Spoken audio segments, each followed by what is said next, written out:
I don't They've really been in remember. a Final Four? Yeah, I think 1979 maybe. Good memory, 78. You were close. So, I mean, they've been to one Final Four with all those wins, one Final Four. Yeah, and one of their best teams under Bray, Mike Bray, was in 2014 when you just had that really, really, you had a lot of talent. And they ran into Kentucky, and I think Kentucky beat them in overtime, and that got them to the Final Four, and then Kentucky lost the next game to Wisconsin. Boy, right there in the same Notre Dame team. You think Indiana cares about basketball. Notre Dame is 8th, Indiana 10th, Purdue 11th. Right there in that same state, you got 8, 10, and 11. A combined almost 6,000 wins between those three and teams. That's everybody insane. talks about Indiana's never going to be Indiana again. Well, if Purdue's doing what they are doing, why can't Indiana do it? It doesn't make any sense. Yeah. I'm with you 100%. I mean, they're in the same conference. Yeah, see, I think basketball is different from football. Like, when you got 85 scholarships, Nebraska to be Nebraska again is going to be really difficult. When you're only taking care of a handful of guys, and the program cares that much, the boosters care that much about the program, then you're going to have the resources. I mean, if Indiana were trying to do it on a Conference USA budget, I get it. But they're both in the Big Ten. They're both getting that same check from the Big Ten. But I don't know, where would you put the Indiana job right now? Like Purdue and Illinois, they're better programs right now. Like Michigan State's a better program. Here's how I would qualify it. If Indiana came open and I'm an athletic director like Greg Byrne last night, I'm not sweating it that much. Yeah, I wouldn't either. Now, Kentucky comes open, I'm on the phone with my coach quickly, making sure he's happy and he's got everything he needs, right? Indiana comes open, I don't really sweat it. But I think that's Purdue, a big change. Illinois, Wisconsin's a better program than Indiana right now. They just are. Yeah. I was right there with them. I think Michigan State is better. And there's a lot of programs that have as much or more potential. When you look at Michigan, you look at Maryland, you look at Ohio State. Yeah, I mean, there was probably a time where most of your big-name coaches would run to a place like Indiana because of their history. I don't think that happens now. You know, it's crazy. So they had an opportunity to win the first Big Ten championship since '99, and for that conference to go a quarter of a century without winning a national championship. It's insane, isn't it? Yeah, it really is. I mean, to be what they once were. So UConn has won it, and we start a new season where Alabama and Auburn are going to find themselves in a lot of preseason top 10s and top 15s. We've already seen several of them today. There's going to be a lot expected. They will be among the favorites in the SEC with Tennessee. We'll see who Kentucky hires with Florida. That's where Alabama and Auburn are going to find themselves starting next year. So it's going to be an exciting basketball season next year. I'm looking forward to it, and this one is past us, which means we turn our attention to football soon. I say soon. I think it's like 140 some odd days. Not crazy. Well, you know, the next couple of weeks with this portal, I know the portal closes for players, I think May 1st. Yeah. And, these coaches don't get a break. They do not, do they? I mean, it is nonstop now. And don't forget the next round golf card. Your chance to play 4 area golf courses, just $99, 18 holes and cart at Limestone Springs, Cross Creek, The Meadows, and the newly renovated Woodward Golf Club. The historic course now newly renovated. It's all presented by Urology Centers of Alabama. $247 value for just $99. The next round deluxe golf cards, just $119. All 4 courses with cart, plus an exclusive next round golf t-shirt, koozie, golf tees, and a sticker. No restrictions. The card is good through October 2024. Supplies are limited. Get your card now at nextround.store. That's nextround.store. Dunaway is back tomorrow. We got some road shows coming up, 2 of them on Thursday. You can see us at Slice in Vestavia with our friends from NASCAR. We'll be there. And then we'll be at Odie's in Edgewood talking about the Masters Thursday afternoon, 4 to 6. So you got 2 chances to see us on Thursday out on the road. Dunaway will be Dunaway back in studio tomorrow. We look forward to that. Hope you guys have enjoyed the show today. Thank you to MyBookie.ag for all the coverage sponsorship with Little T and Dunaway out there in Phoenix. The Final Four now behind us. More of the show coming up tomorrow. Don't forget to give us a thumbs up and subscribe and set your alerts on YouTube if you have not already, and follow us at Next Round Live. Thank you for joining us on the Next Round. We'll see you tomorrow at 9 o'clock.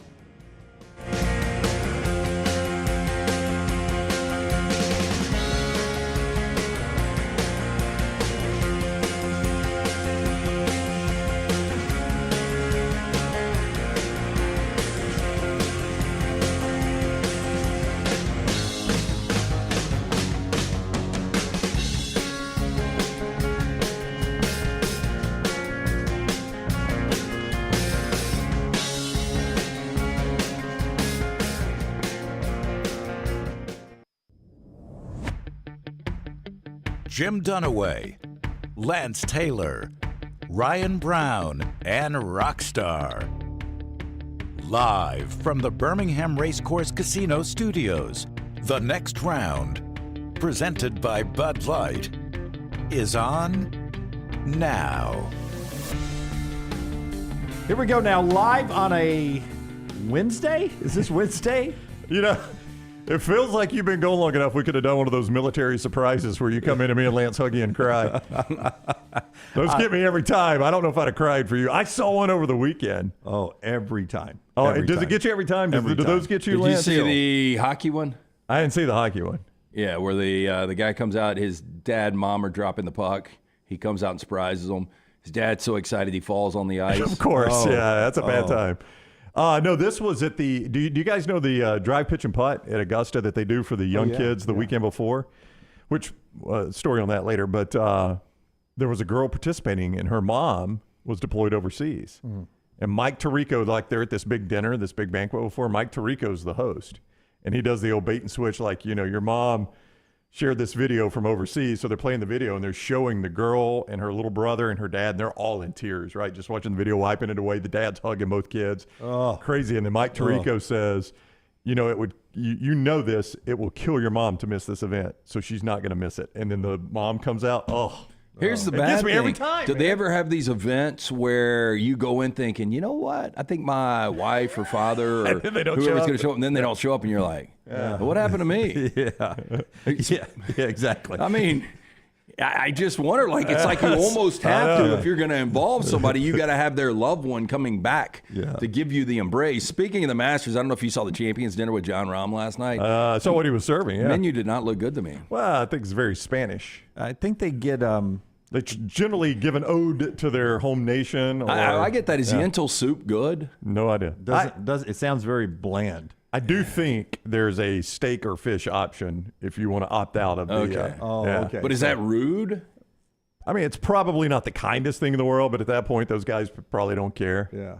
Jack Nicklaus is sitting down there. I'm just going to take the ribeye. Yeah, give me the ribeye. I can't even say this. What did stuff. Matsuyama serve? It had Asian flair. I don't know exactly what it was. Was it straight up a sushi roll? No, I do think sushi was the appetizer. No joke. Yeah. Okay. It's good. I've locked in my 4, by the way. Is Matsuyama one of them? Possibly. I'll Okay. tell you in Tell me in the break. break. Anyway, welcome back, Jim. Glad to be back, Yeah. man. It was a short trip, but I don't want to speak for little T, but it felt like we were gone a long, long time. What a run in the NCAA tournament.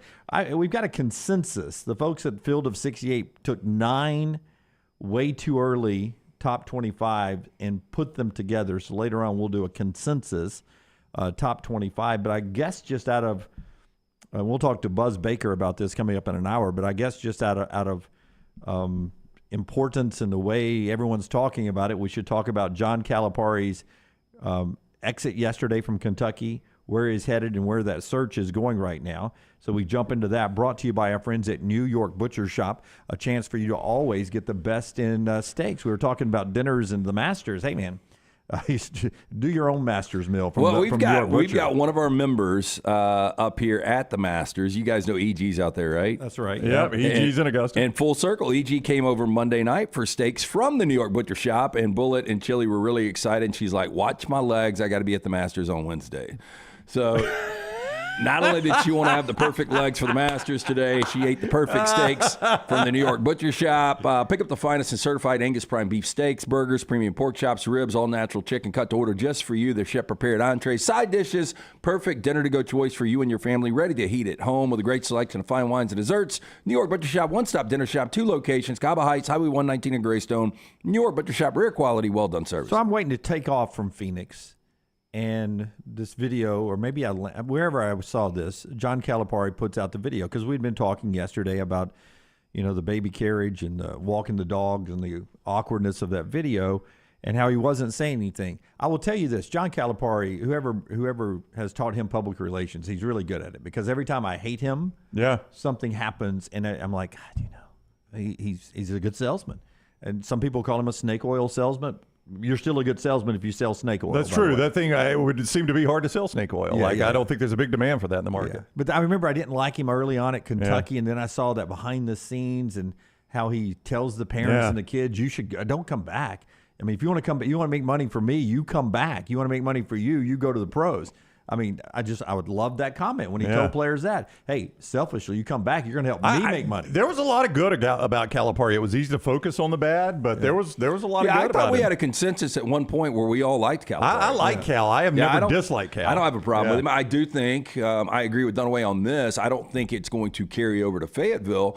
I do think he got a little fat and happy his last couple of years. I don't think you can deny that. Yeah, I don't deny that, but also don't dislike him because of it. No, I'm just I go back and forth of whether I like him or not, and then I hear him talk like this, and this isn't the whole 4-minute hostage video saying goodbye to Big Blue Nation, but this is some of the highlights that Forrester put together, and it just makes you, I don't know, to walk away from this program and say he's doing it for the program. It hits a note for me. Here's John Calipari. Since our season ended, Ellen and I have spent a lot of time thinking about our time here at Kentucky, what it means to us, the friends we've made on that court, regional championships, conference championships, Final Fours, the national title in 2012. It's been a beautiful time for us. This is a dream job. It was my dream job. Anybody in our profession looks at the University of Kentucky in basketball and said, that is the bluest of blue. The last few weeks, we've come to realize that this program probably needs to hear another voice. There have been opportunities that have been presented to us, and we're discussing them as a family. Again, it's been a dream, what we've been able to do. But 15 years, time for another voice, and you know I'm always going to be a fan. Thank you. Except when we play you guys. Yeah, drab pillows. He needs a couple of Vizslas. Breaking news, though, guys. As this is being played, it's official now. From Arkansas, John Calipari is the head coach. Not surprising, but it is now official from Arkansas. John Calipari is your head coach. Yeah, and look, and now it's Mitch Barnhart's play, and we'll see what Kentucky's able to do and their next guy. Look, I think that's professional, the way he handled it. I mean, people might disagree, but I think it shows, hey, look, I've got the ultimate respect. I think when people look back, I think the ending is going to be obviously much different than what Nick Saban, his ending at Alabama. But Calipari did a lot of good things for this university. And, he was really the first to embrace the one and dones. And, sometimes it worked, sometimes it didn't. But you got to tell me, I mean, his full tenure has got to be a B+, right? Yeah, I mean, he was national runner-up twice. He won a national championship. He went to 4 Final Fours. I'm inclined to go A-, Lance. Even better than a B+. Okay, I'm just saying, worst case, to me, it's a B+. I mean, I really think if he had won 2 national championships, you'd have to go A+. Well, if he would have gone to Elite 8 this year, I think he would have gone A. Yeah. I just think 2 of the last 3 years, the way they filtered out in the first round, I mean, that's unacceptable. Well, I did a little research. Okay. And I don't mind getting to it here off the top.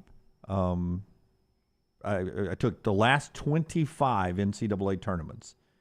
And I came up with, I think, the schools that are truly blue bloods over this generation, 25 years. Are you interested in that at all? Sure. Okay.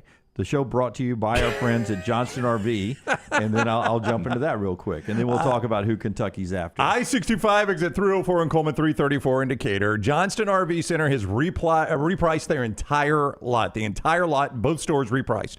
And they're so confident they're giving you the best price in the country, they are willing to match and beat any price you find nationwide for a comparable RV. You bring them the price, they are going to beat it. That's at Johnston RV Center. Everything they got is covered under a warranty for life if it's new or qualifying used from RV Warranty Forever. You can see more. I-65 exit 304 in Coleman, 334 Decatur. Always online, johnstonrvcenter.com. Just on the fly, I've got 5. If it goes deeper than 5, I'm going to be interested. I've got 4, and I guess the 5th one I know is where we're going to differ on this. But I'm going just 25, the last 25 NCAA tournaments. Throw a number out, and you think how many different schools won the national championship? Out of 25 tournaments? The last 25 tournaments. Well, I know the last 20, it was 10, so I'm going to add 1. I'm going to say 12. I was going to say 10, so I'll stick with 10. Very close. 13 different schools winning the last 25 NCAA tournaments. Those schools, 6 for UConn, 3 each for North Carolina and Duke, and 2 each from Florida, Kansas, and Villanova. Now, Kentucky, just if you go 26 tournaments, Kentucky won the 98 one. All right? Kentucky, if you go, it's 2 if you go to 98, but 25 years, which was the cutting off point. Kentucky, Michigan State, Maryland, Syracuse, Louisville, Virginia, and Baylor all with 1. The Blue Bloods in 25 years, to me, without a doubt, UConn, North Carolina, Duke, Kansas, and then you get to the Kentucky, Michigan State gray area. Yeah, I wouldn't say Michigan State. I would say Kentucky, though, because, you brought this point up, and we've said it before. Best team, it feels like the best team won the national championship this year. Best team doesn't always win the national championship, and I would say during Calipari's tenure, I think he had 3 teams that didn't win a national championship that were the best team, and you can blame that on Calipari if you want. With all that said, I think Kentucky has still been a blue blood over the last 25 years because of their impact on the tournament. Yeah, I mean, some of this depends on what you define a blue blood as. Like, we've discussed this on the show before. To me, a blue blood's got a long history of being good. Yeah. That's why we use the phrase blue blood, because blue blood was old money back in the day, it's right? It's a great point. It's a great point. So maybe I should phrase this as in the last 25 years, these are the UConn has the been most consistent program. UConn's been the best basketball program of the last 25 years, period, end of sentence. I mean, it's been better than Kansas. They've had some ups and downs, but they've also won, since 99, 5 national championships. Or is it 6 now? 6 national championships. Yeah, I would say over the last 25 years, though, I bet Kentucky's got more wins than UConn. They probably do, but UConn's got more national championships. So because which one would of you the want? lows, right? the lows of UConn. And there were some lows of Kentucky too. But again, not always does the best team win this tournament. Not always, but we remember the ones that win it, right? I mean, that's why you hang banners. You don't hang banners for the most wins in a season. You hang banners for the championship. So I'm willing to say since 99, UConn's been the best program in college basketball, and I don't think it's a discussion. They've won 6 national championships. And you forget, I mean, Michigan State in the last 25 years, in the they won 1, runner-up in 1, but in that same final game a lot, So that puts you in the conversation. I mean, getting to the Final Four is huge. I mean, I would put them at number 6. Yeah, that's where I had them, I went UConn, North Carolina, Duke, Kansas, Kentucky, Michigan State. That's right. And then you have just a potpourri of teams that have ebbed and flowed. Florida shows up really well in 25 years. You know what I mean? They've showed up really well. I mean, Syracuse has got 1, but they've been in Final Four. Yeah, they got a ton of wins, but 1 championship. But, the crazy part when I was doing this morning, I went back and I looked, and I was like, that's like the one-offs who have been in the Final Four. Some amazing names. Alabama and Auburn are part of that now. But I mean, George Mason, VCU, Butler in back-to-back years. Butler runner-ups. Florida Atlantic. FAU, San Diego State's been there. And what really surprised me is Gonzaga did not show up as well in this final. I just did the Final Four. Did not show up as well in the Final Four look as I thought they would. Just not really there a lot. I think Few's got 4 Final Fours. Is that right? Seems about right. And he's got 2 runner-ups. I mean, he just flips one of those and wins a national championship. We're talking about Gonzaga. And I didn't realize this. Like, I thought they overachieved this year, getting to a Sweet 16 and the way they played the first 2 games of this tournament. And I don't know if you were on with us yesterday. We were doing a way too early preseason top 25, and I think it was Jeff Borzello from ESPN. He has got Gonzaga at number 2. Seems high. I mean, again. Because I thought those days were behind Mark Few with NIL. Me too. But again, those way too earlys, I'm always amazed because I can't imagine what the portal will be like, right? Well, that's what I'm saying. I don't know how you do this without seeing what the portal does. So now the information coming out from Brandon Marcella, who made the point on John Calipari to Arkansas, now official. And Brandon made a point that he was waiting at the Board of Trustees meeting, and they make the official announcement before the Board of Trustees meeting even started. But the contract is out now. 5-year contract with a salary beginning at $7 million a season. The contract has a maximum of 2 automatic rollover years for the NCAA tournament appearances that would extend the contract to 2031. And he gets, according to Brandon Marcello, $1 million signing bonus. He also has retention bonuses of $500,000 each year of the contract, along with one-time bonuses for making the NCAA tournament, reaching the second round, Sweet 16, Final Four, and winning a national championship. Pretty good little contract there for him in his job after his quote-unquote dream job. Do you think the more you hear from Calipari and what he starts to assemble in this transfer portal and the dust settles, do you think you guys will swing back around to saying that maybe Calipari could have one of the top 4 or 5 programs in the SEC over the next 5 to 10 years? Well, I think that's where Arkansas thinks they should be, right? Oh, yeah, they should be, and I think they will be. But, I mean you guys you really seemed hesitant. You were a little hesitant. bit more. But let me ask you, how far away from the top 5 do you think they are at this moment without Calipari? I mean, your top 3 are pretty easy right now. Well, I think coming into the season, they were in the top 5, and I think because of this one really bad year from Musselman, that ultimately he gets in front of the posse and goes to USC. I think they've fallen outside of that, but I think with Calipari, they're back in the top 5. I mean, right now, Alabama is your best program currently in the SEC right now. Tennessee. And it's closely followed by Auburn and Tennessee in some order, whichever order. And some of this depends on what snapshot you're using. Am I doing a 1 year? Am I doing a 5 year? Well, see, I feel good about those 3. Alabama, Tennessee, and that's Auburn. definitely your best program. Without debate. And then I think Todd Golden, what he's got, to feel good about that. I'm always going to feel good about Kentucky. I'll feel better once I know what that name is. But now Arkansas basketball with Calipari, I feel good about them. So I feel good about 6 programs. 3 are already confirmed. Let's see what Kentucky does with their head coach. Yeah, but right now, Alabama, Auburn, Tennessee, boom, boom, boom. That's your easy top 3. Yeah, I would think if Chris Beard was to take this job, or Scott Drew, I would say Kentucky is leaning at being the best of that group. I feel good about Kentucky being there because they're Kentucky, and I'm with you. I feel really good about Golden at Florida. And just look at the recent history of what Florida can do. I'm not going to shy away anything they can do there. Yeah, and they were top 15 on this preseason way too early. But now you factor in Texas and Oklahoma coming to the league. I don't feel good about either right now. Oh, well, I thought Oklahoma's on the rise. Are they not? I mean, we didn't see them in the tournament. Yeah. And then Texas seems like they're always in the tournament. And I think Arkansas falls in right there with that. And you see what Mississippi State's doing. Ole Miss has got a coach if he hangs around. He can build. It's a heck of a league. Jan's a good coach. I mean, you got a lot of good coaches. Jan's a good coach. Beard's a good coach. Yeah, we're not even talking about South Carolina. Lamont Paris, is he able to back that up? Yeah, coach of the year just this year. Yeah, so that's a basketball. We'll talk more about that a little bit later on when we get back to the way too early consensus that's going on. It is A-Day week in Tuscaloosa. The players getting a chance to talk a little bit yesterday. We'll get to that, and it's par 3 day at the Masters, and I know you guys talked a little bit about the pairings yesterday.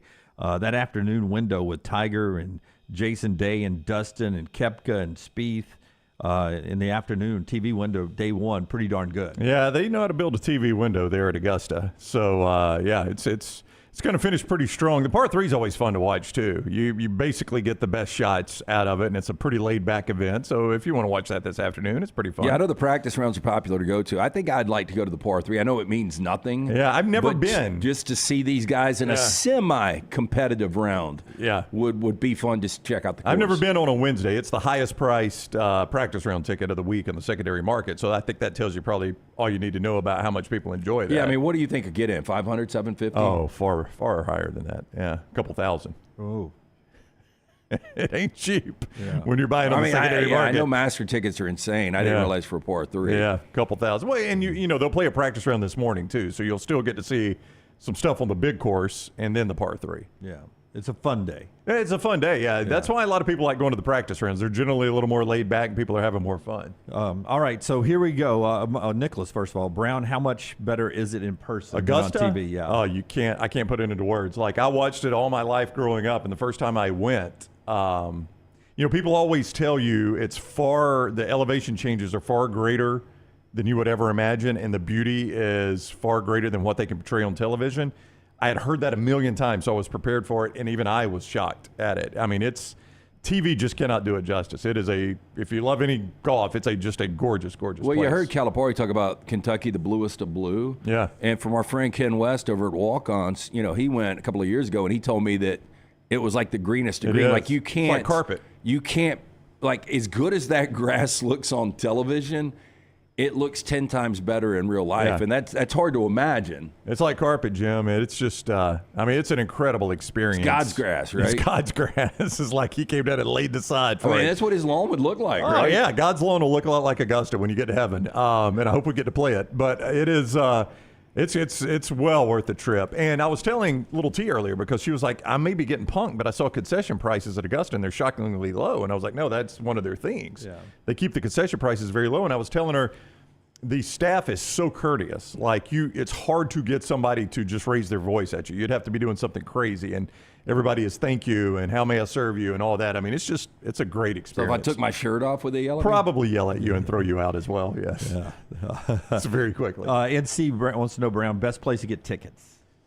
ATEX will take care of you. I mean, they listen now. You're going to have to pay a premium. It's not ATEX's fault that the price is what it is. That's just what the secondary market demands. But Steve and Dan have done Masters tickets for probably 30 years. Yeah, at least. And they're not going to get caught in some sort of scam. Scott's showing you, if you're watching us on TV, the concession prices. They are crazy low. That once you get in, it's not expensive. It's How much It's does it getting look in. like? $5? Yeah. Yeah, I would tell you. amazing. I would tell you the thing I would recommend ATIX for is you were about to get to that, Brown, before the menu popped up.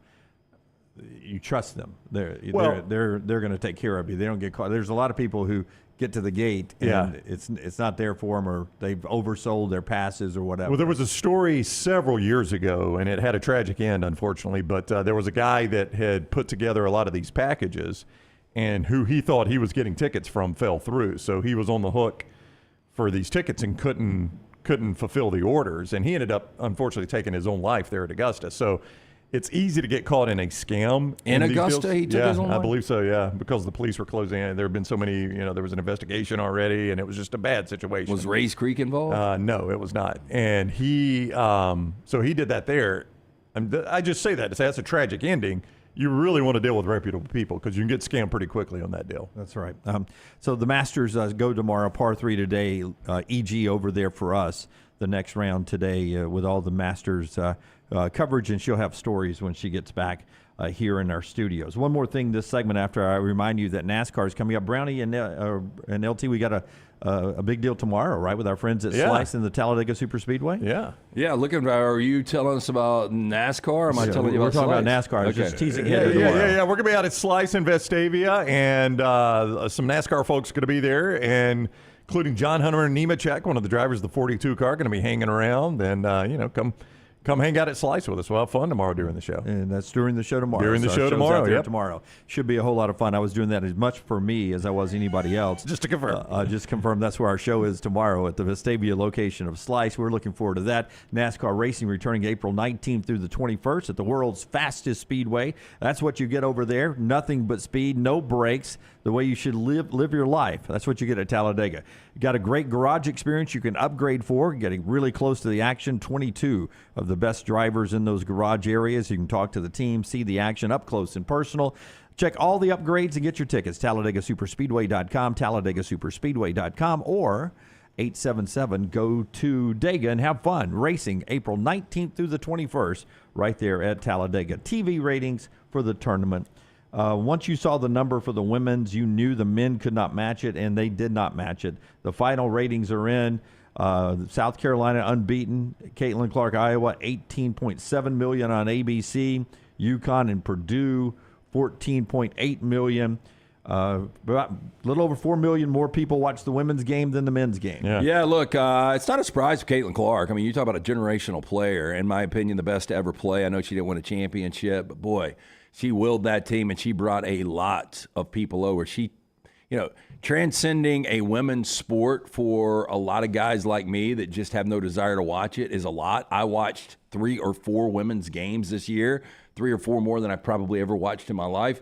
I don't think women need to capitalize on this, though, these numbers. And I know that they will do their best to do so, but we'll never see numbers like that again in the women's sport. I mean, it's going to take a transcendent player again like Caitlin Clark, but their number has grown now. It's spiked this year. This is a spike. It's going to be almost impossible to maintain that unless Caitlin Clark changes course and comes back. Yeah, I think it's almost cut in half next year. Yeah, it probably is, because that's about where it was before. I mean, this number had continued to grow. This is not just out of nowhere, but it is an incredible spike. But to beat the men's game by 4 million viewers is pretty crazy. Yeah, I know you've flown the flag for a long time when it comes to women's sports, but did you find a place Sunday to watch? Little T and I were doing some work at separate ends of the pool. And then I went back and caught the fourth quarter. Weird sentence. It really is a weird sentence. Well, I mean, you guys out of context, especially. You guys have traveled with me before, right? I have, yes, Jim. Occasionally, you need a scheduled break, right? For me, this is my gym timeout. Yeah. Oh, you're going to the gym? Yeah. No, this is my timeout from Jim Dunaway. So we both we needed a little sunshine. We've been inside, and it was just it was the first day that sun had been out. So we just happened to be going to the pool at the same time. So I made a point to say, You go.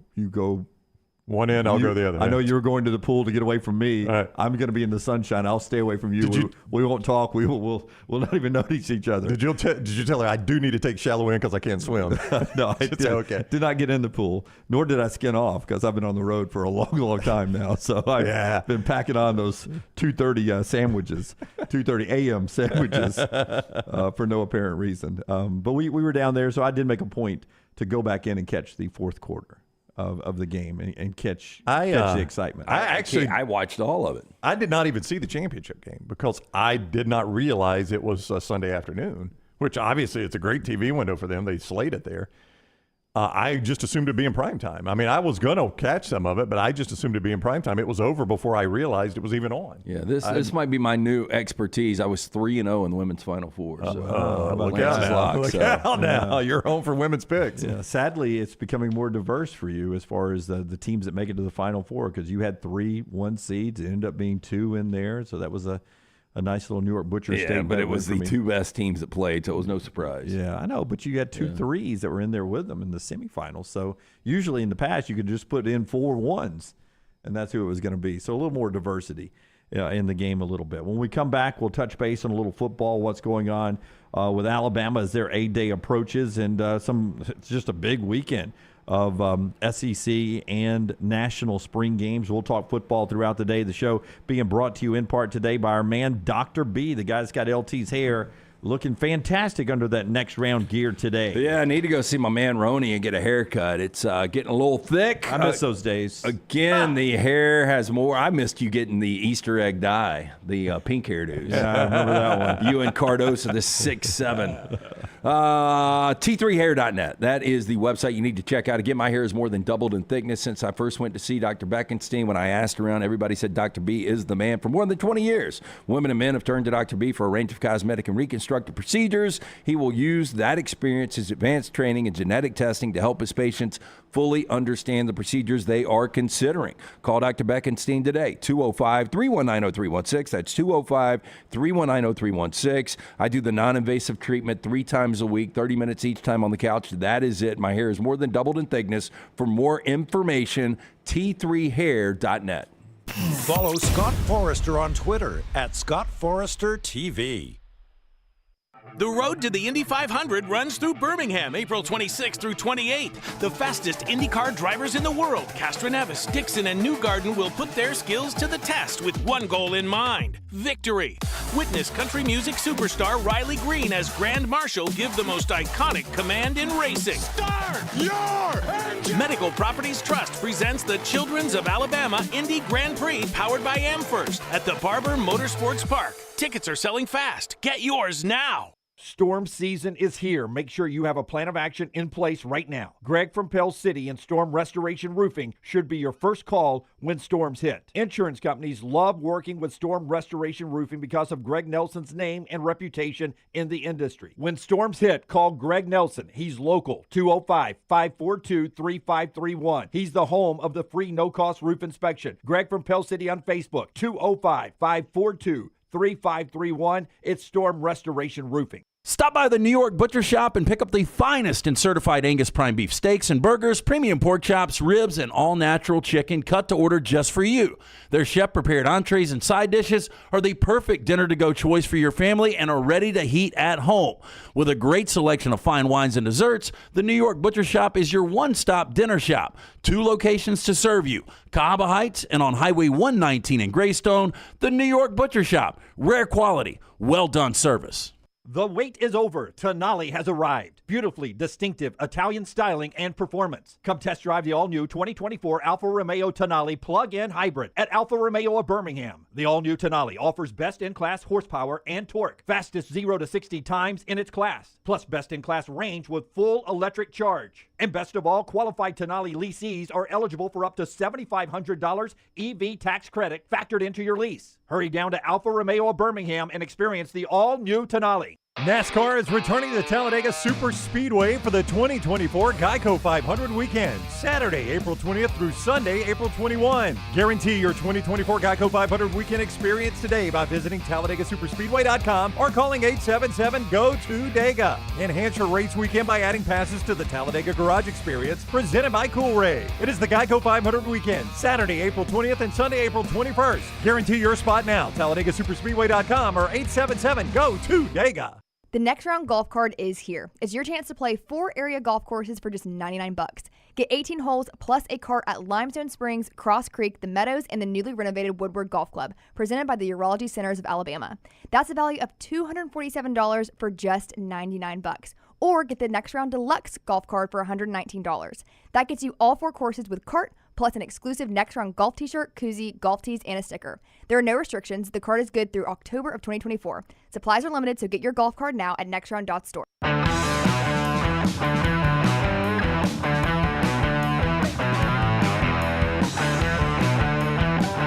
Spring games all over the place. We'll hear Tyler Booker, who was talking yesterday at Alabama, in this hour as well. Back to Kentucky and their search for a coach. We'll talk to Buzz Baker coming up at the top of the hour, longtime Lexington sportscaster.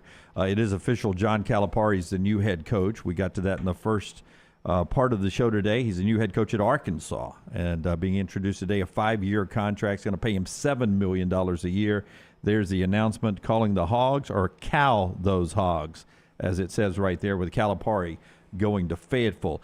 A story involving a former Washington player under Kalen DeBoer's watch in just a second, right after Brownie tells us about the Indy Grand Prix of Alabama coming back over to Barbers. It's the road to the Indy 500. And it runs right through Birmingham, April 26th through the 28th. Fastest IndyCar drivers in the world, Castro Nevis, Dixon, and Newgarden, will put their skills to the test with one goal in mind, victory.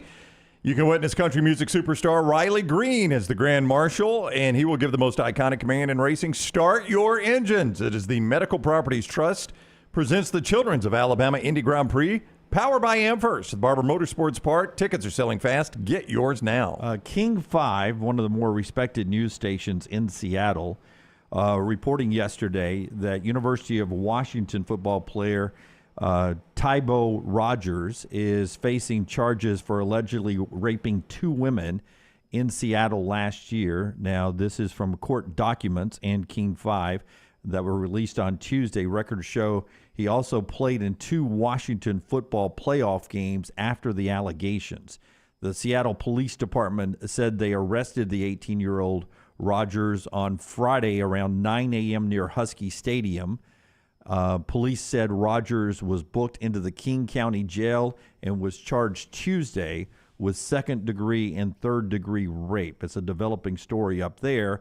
It becomes newsworthy in this part of the country because Kalen DeBoer is now the head coach at Alabama. But these are always complicated stories, and the process will go for an extended period of time. But 2 different women making charges against the then Washington player, and what becomes the headline for a lot of people is suspended, is the way it looked from the Pac-12 championship game, but came back for the national semifinals and championship game on the roster. Well, look, these are billion-dollar industries now, and we all believe in due process.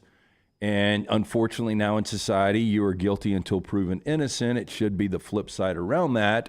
But I would assume a lot of these programs, and I know we had to deal with something, it wasn't similar, but, major allegations surrounding Brandon Miller and the Alabama basketball team last year, and Nate Oates got crushed for how that was handled. Yeah, so now I heard you right in the story that the charges were just filed recently, right? Tuesday. Yesterday. So when he was played, he had not been officially charged. That's right. And I do think that's an important note to the story there. He was suspended for 1 game.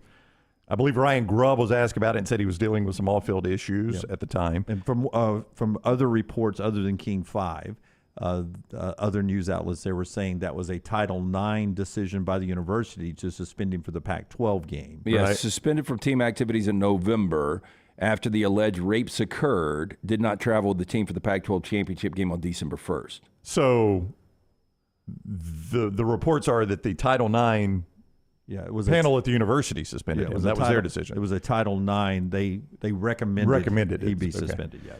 Yeah, so, I mean, a lot of information there. This is obviously a very new story. So I do think it is significant when the charges are filed. If a guy is charged and arrested and then plays, that is a totally different situation, obviously, than if there are allegations. And I believe at the time he played, if I read it right, there was only the one allegation, right? And then there was another one that followed, I believe. Yeah, according to reports. Yeah, and I don't know what the right way on this thing. Unfortunately, rapes occur, and there are people that just throw the accusation out there when it's completely false. So, you hate to suspend a guy. He's not played. His reputation is smeared. He did absolutely nothing. But at the same time, you play a guy and something actually occurred.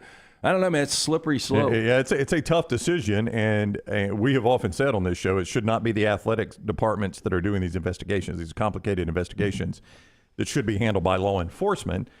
And law enforcement did their job there, apparently. They did the investigation. They did not rush to any charges, clearly, because they were just filed Tuesday on something that happened at the end of last year. That's right. And according to the first victim, the alleged rape occurred in October and was reported to the Title IX office in November.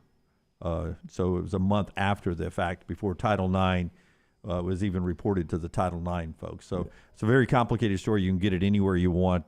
Just search Tybo Rogers News, and you'll get several reports from different outlets in Seattle that are covering that story there. Yeah, on a completely different sidebar, but relating to the Washington/Alabama programs, this Parker Brailsford situation is getting stranger and stranger. And, was absent again from practice. I think Alabama's 13th practice. He is, according to Kalen DeBoer, still working out with the team as far as strength and conditioning. Tyler Booker went to bat for him yesterday, saying he's once he set on foot on campus, he became my brother in the Alabama family, and I'm helping him deal with anything he needs to deal with, and I'm there for him, and I've told him if he needs anything to let me know. Well, that to me is the biggest transfer that came from the Washington program, and I'll stick by this.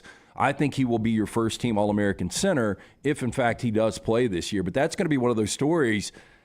I don't know when there's finally a decision made whether or not he's going to continue to play football, and if he continues his career, if it's going to be in Tuscaloosa or possibly somewhere else. But to me, that's a fascinating watch because he's a hell of a player. Yeah, he is. The good news for Alabama is apparently James Brockermeyer is having a great camp as well, and they're in a heated battle. I guess it's not much heated right now if he's not practicing or anything, but Brockermeyer's taking advantage of the opportunity. I mean, some have speculated that Brockermeyer was already getting first-team snaps while Brailsford was still practicing. Now, I don't know that to be the case. Good Alabama spin, I mean, that does sound like a nice spin coming out of camp. We love Brailsford, but Brockermeyer was outplaying him. I mean, a couple of weeks ago, I really thought that Brailsford was done. Just from the reports you heard, is that he wasn't coming back. So actually, the way Booker has talked about it and the way Kalen DeBoer has talked about it actually makes it sound like there's more of a possibility he's coming back. So I don't know what he's going through. You hope he's able to sort through it, though. The kid's obviously a really good player, and this is an incredible opportunity for him to potentially be the starting center at Alabama. Not that it wasn't a great opportunity to be the starting center at Washington, but that's a heck of an opportunity for a kid. There's different speculation out there, but, if your fire is done when it comes to a sport, especially a sport like football. No, it's hard to go. Yeah, it's hard to get back after it. Let's hear from Tyler Booker here. Rockstar, you cut number 4. While he's doing that, I'll tell you about the folks at the University of Montevallo, a wonderful opportunity for your son or daughter to jump on the opportunity of going to a perfect college for them. Find out why you belong at Montevallo by going to montevallo.edu, montevallo.edu. Here's some beautiful video and pictures from that Montevallo campus. Just a great place to call home. Wonderful education, business schools, broadcasting schools. That's a new theater there.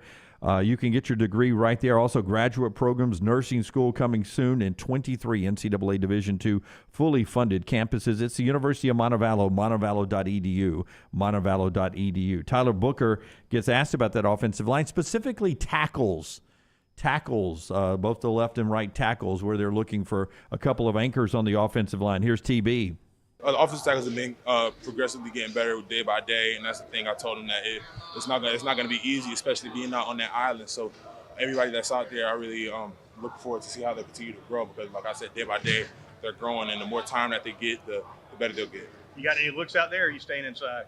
I got some looks out there, you know what I mean? Just being able to be versatile, just because you never know what can happen during the course of a season. So I played out there in high school, but everybody plays tackle in high school. So just being ready if my name is called, and I'm willing to do whatever this team needs to win. So if I have to play tackle, I'll play tackle. I love that. It's like, if you're a good offensive lineman in high school, you're going to be the left tackle. I don't care what you project in college. In high school, you're going to be the left tackle. Unless your quarterback's left-handed. You're going to protect my quarterback if you're that good. Yeah. What are you looking for A-Day this weekend? What are you watching? Running backs are going to be really good. The offensive line, I don't know if it's going to be whole yet. Like if Brailsford comes back and Caden Proctor actually comes back from Iowa, then I think it's one of the best, if not the best, offensive lines in all of football. Okay, I'll go wide receiver again, because when Alabama has been dominant, they've had dominant wide receivers, and Washington just had the best collection of wide receivers in all of football. Not that those guys outside of Jeremy Bernard are coming over, and he was kind of a fifth option for Washington. But I do want to see, much like we talked about this yesterday with Justin Hokanson following Auburn's spring game, Cam Coleman is what everybody's talking about. I want to see the playmakers. We know you're going to have the playmaker at quarterback with Jalen Milroe. You're going to have, take your pick, Jam Miller, Justice Haynes, a lot of those backs. But who are going to be the receivers that take this team over? Nicholas in the chat room says defensive secondary. And I will tell you this, Malachi Moore is scheduled to be on the show Friday, so we'll talk with him about what that secondary looks like around him. Position switch for him, too. Yeah, he's not playing the star anymore, which I think they call it the Husky. He's going to be a true safety. Call it the elephant. Yeah, I mean, we're going to keep calling it the Husky. I mean, it's Kane Womack's offense. He never had anything to do with that. What do you call it, the Jaguar? Yeah. I would say this, Brown. Everything I'm hearing, though, rave reviews about the young DBs that are down there, part of that signing class. Yeah, it'll be interesting to hear what Malachi says about the difference in the defense. I mean, it is an adjusted defense, not the same thing they've been running for the last 17 years in Tuscaloosa. And I wonder, as a defensive back, which is such a huge focus in the Kane Womack system, that swarm defense, that 4-2-5 swarm, what Malachi has seen in this. So maybe we'll get a little insight on that on Friday's show. Real quick, back to receivers. So Isaiah Bond, obviously, to Texas. I mean, who could be those guys? Kendrick Law. There's still a lot of expectation for Kendrick Law. Didn't get a ton of touches last year. Yeah. I don't know. Maybe there's one of these guys, and Ryan Williams could be that guy. Well, I think Jalen Hale could have been. I hate that injury for him. I hate the injury for any player, but this was a guy that showed flashes of a guy that could be that type of player. Yeah, I think you're looking much like you did at Auburn. I think there's a couple of guys in the recruiting class you're looking to be almost instantly on the field, and then you throw a Washington transfer and a couple of the guys who are already there. Kobe Prentice still on the team. JT83 says Kobe Prentice is, he's tearing it up allegedly. So, That is a guy that DeWar did specifically point out a couple of weeks ago. Yeah, I do like his game. He just, for some reason, he'd have one great play, and then it'd be four weeks later, there'd be another great target. The last 2 years, it just seemed like it was never consistent on who was going to have a big game. Like you did DraftKings, like I would do on who to start in a lineup. One Alabama guy was usually going to have a pretty good day. You just had to figure out which one it was. Know if it was Burton or if it was Bond. The thing is, I was always on JoJo Earl. He'd have a huge game. Consistency. You had consistent elite play at that position for so many years. I don't remember a bad game from Devontae Smith. No, yeah.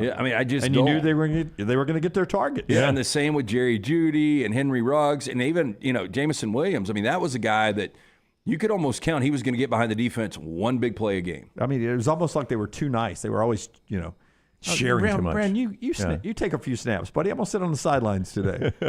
LT, you get out there, man. No, you go. I'll stay over here for a little bit. And my time? Sharing is caring. Yeah. I just don't know if we'll ever see that again. Yeah, so we'll see. We'll see how it all looks on A-Day coming up this weekend. Looking forward to Kalen DeBoer's first one over in Tuscaloosa. When we come back, Rockstar Scott, listen, you have a lot of time on planes. Could I interest you in a rare animal sighting? We got pictures coming up in the next segment. Did you see this on the plane, out of the plane window? You're just thinking about it. No animals on the plane. Was a rescued raccoon last night. Dude actually took home the raccoon and rescued it. That's going to be a hard pass.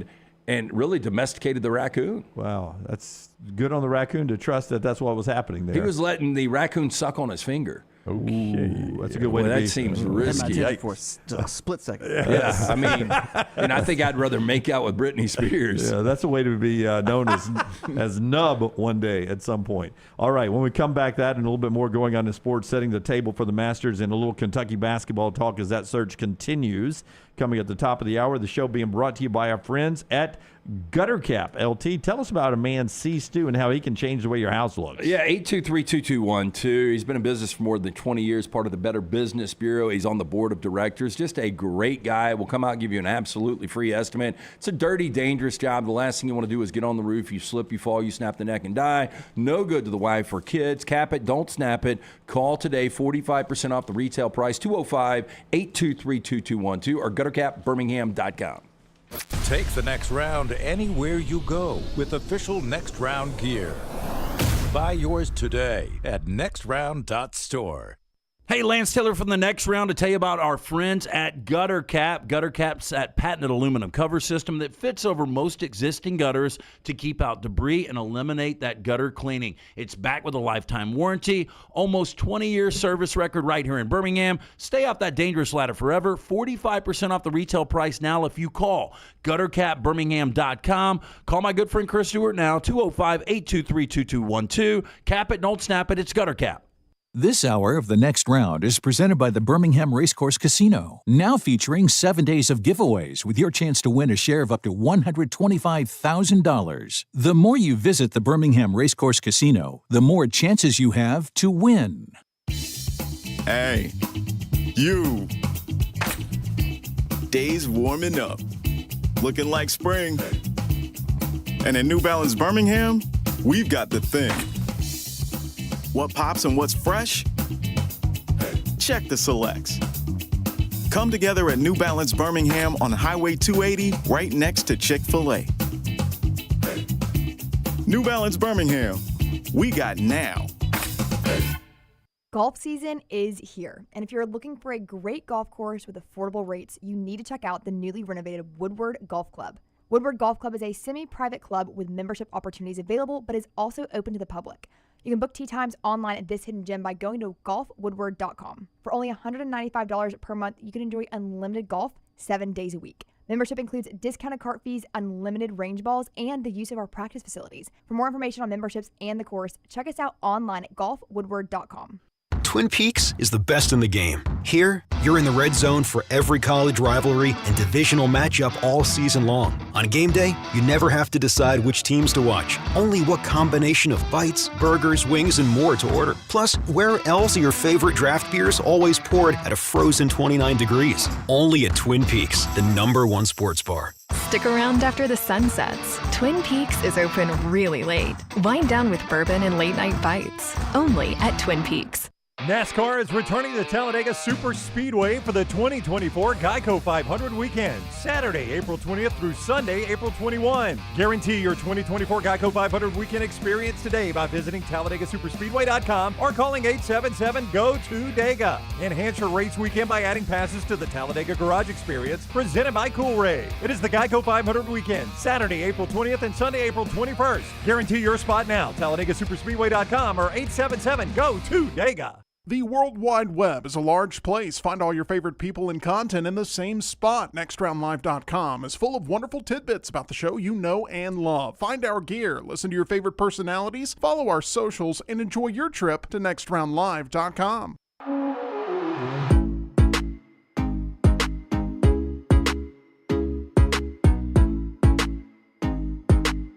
Back with you on the next round. LTD and B with you. Rockstar, Lunsford, Forrester, Tyler behind the glass. EG's at Augusta today. And Taylor Korn, fresh off her trip to the Final Four, is out there handling everything social media at Next Round Live. I met so many people on our plane, Total Sports Travel, totalsportstravel.com, packed plane. Those folks do a wonderful job on the charter out there, shuttles to and from the games. And I would assume you met them on the way out. Because after your Michael Scott moment, they probably stayed away from you on the way back, right? What Michael Scott moment? Your Roll Tide. Yeah. Oh yeah, no. These people love me, LT. I'm well liked. There's. By the way, I can tell your passenger next to you. Really, she wanted to be engaged with you. I thought there was somebody sitting between y'all, or was it an open seat? No, it's AC, and the other side's B and D. Oh, okay. So little T jumped to conclusions there that somebody was sitting between y'all. She was hoping, especially on the way back. And she occasionally likes to nap on a plane. Right. Who doesn't? I love it. Who doesn't like to nap on a plane? I think she likes to nap wherever she can nap. Jim likes to talk. Right. Jimmy Talker on a plane? Play some cards. I brought some cards. You want to play some cards? What do you want to play? Name me a game. This was this. I was, hey, you want to play some cards? You went, hoodie up, head down. No, I'm not going to play cards with you, Jim. Put your earbuds in. Anyway, totalsportstravel.com. It was a fantastic trip. But so many people were like, hey, I listen to your show all the time. And I was like, did you give us a thumbs up or subscribe? No, I didn't subscribe or anything. I just listened. So I was telling people, hey, subscribe. Yes. At Next Round Live, if you're watching us on Twitter, blah, blah, blah. Just subscribe across the board. Subscribe. It's free. And thumbs up every day. Every day thumbs up helps us. Helps us out so much. Please. A lot of compliments from everyone on the trip there. All basketball season. Thank you guys so much.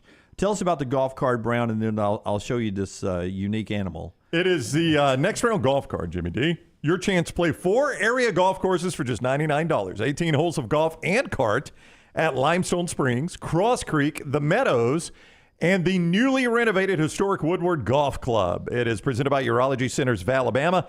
Value of $247 for just $99. The Next Round Deluxe Golf Card, $119, gives you all 4 courses plus cart and an exclusive Next Round Golf T-shirt, a koozie, golf tees, and a sticker. It's all right there at nextround.store. There are 0 restrictions. The card is good through October 2024, but supplies are limited. Get your golf card now, nextround.store, nextround.store. I remember when I was little, my dad joking with his buddies about the three-legged man. And what was the joke? Well, okay, it's a joke. But anyway, the old tripod. How about the old 6-legged gazelle? Just off a wildlife preserve in Israel. You'll zoom in. Those other 2 legs are coming out of his back there. Oh, so he doesn't get to run on 6, or he'd be super fast. Yeah, he runs on 4. He'd be an off-roader at 6, right? Yeah. Or Leon talked about the crutches being kind of additional legs on the series finale of Curb. So he's got a pair of legs growing right there out of his back? Yep. Apparently... a little incident there at birth, or for some kind of never been seen before, they say. Well, I would imagine. Look at there. Ooh, it'd be kind of horrifying, honestly. Poor thing. The legs do move. Oh, do they? Yeah. Oh, that's even worse. The legs do move, but they do not help him in any way or hinder him in any way. Well, I mean, makes it hard to sleep, I would imagine. Do you think we should catch the old boy and amputate those things? Definitely doesn't sleep on his back. I mean, what do you think the right thing to do is? Yeah, Should they try to trap him and clean that up, or what? I don't know. Well, then he's going to have an open wound out in the wild and he could die. You'd probably have to keep him in captivity while he healed. I wonder if he he could flip around and do an on-land backstroke and run on 2 legs. That would be wild if he's upside down running on those 2 legs. Be running on 4, and then when a predator comes, he flips over on his back and is able to walk on 2. Hey, you know what's going to happen here? All the other gazelles are going to make fun of him. He's going to end up pulling Santa's sleigh one day. The 6-legged gazelle could be a mascot, a scary mascot coming to you. You think they bully him? Oh, do you think that occurs in the out in nature, you think? Probably. I mean, Rudolph had a red nose and got crushed. Yeah, but I mean, it worked for him. But I mean, do you think other gazelles bully this one? He's been observed mating. Well, apparently not then. I mean, he's hanging out with a kid. Ladies love him. It's not going to judge yet, so yeah, probably. Well, it's probably his kid, but apparently 3 different sets of whatever you call the litters of gazelles. So you were with the 6-legger the other night. Tell me about him. He's got a weak-ass tail, too. Yeah, he does. Little lame. All right, so picking apart a gazelle today. We're bullying him. What are we doing? Back to Kentucky basketball at the top of the hour with Buzz Baker. We'll talk to him. The Yahoo folks at Yahoo Sports with their NBA draft perspective on the aftermath of the national championship for UConn. 2 guys are lottery picks. In fact, top 10 picks according to Yahoo from UConn. Stephon Castle and Donovan Clingan played his way into a lottery pick. Little T and I had a chance to talk to him in the locker room. Really nice guy after the national championship. Clingan is. Yeah. And, well, I mean, for 7'2", he's so athletic. And look, Edey got the best of him, especially the first 10 or 15, 20 minutes of that game. But Clingan, from where he was last year as a role player to where he is right now, you see a ton of upside. And, you know, he's a guy that will try to develop an outside shot. And if he does with his athleticism, he can run the floor. Yeah, I mean, we have not seen any inclination from Edey to shoot outside. He's taken 2 threes his entire career at Purdue. So I would think Clingan's got the better NBA future if you're betting on one of those two. I mean, Edey's the better college player. I think I think we've established that. Right? Yeah, I mean, it's frustrating to watch. So. Yeah, I'm sure. But if Clingan played 5 years, I mean, imagine how good he would be at this level in 3 years. Yeah. He would be completely dominant. I mean, if that guy has any sort of outside, I mean, what, Lance, 25, 30% from outside? Who, Clingan? Yeah, no, if he got to that level, I'm saying, yeah. Like if you drafted him, if your Lakers drafted him, and he got to a 25, 30% outside shooter with that size, well, there were a lot of bigs that, I brought up Brook Lopez. This is a guy that never attempted a 3 before, and now he shoots 33%, behind the arc for the Bucks. And, another guy that once he got to the next level, Sam Perkins, who was so good at North Carolina, and he really developed an outside shot at 6'10". So I think Clingan will work on that. But again, he's so athletic, he's going to be able to do some other things, on the defensive end that will get him minutes in the NBA. Only one state player mentioned in the 2 rounds of the projected mock draft from Yahoo Sports today. Can I guess? Only one player, yeah. I would think that is Janai Broome. Janai Broome, the only one. 51st pick, which is into the 2nd round.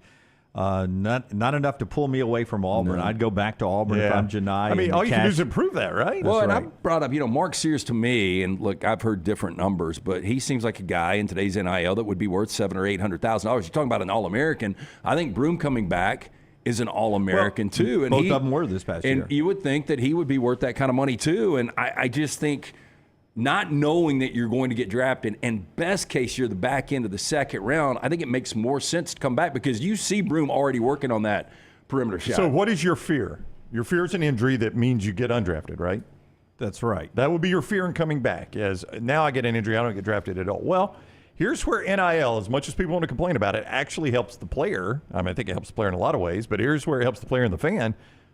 Broome makes a smarter business decision by coming back. I don't know what he can make in NIL at Auburn, but he's guaranteed that money at Auburn. What is he not guaranteed in the 2nd round? Yeah. A cent. A contract. Not 1 cent. Just look at Bediako or a lot of people who leave early. And Lance, 2nd round guys actually making active rosters. I mean, is what percentage you think? Not great. Not great?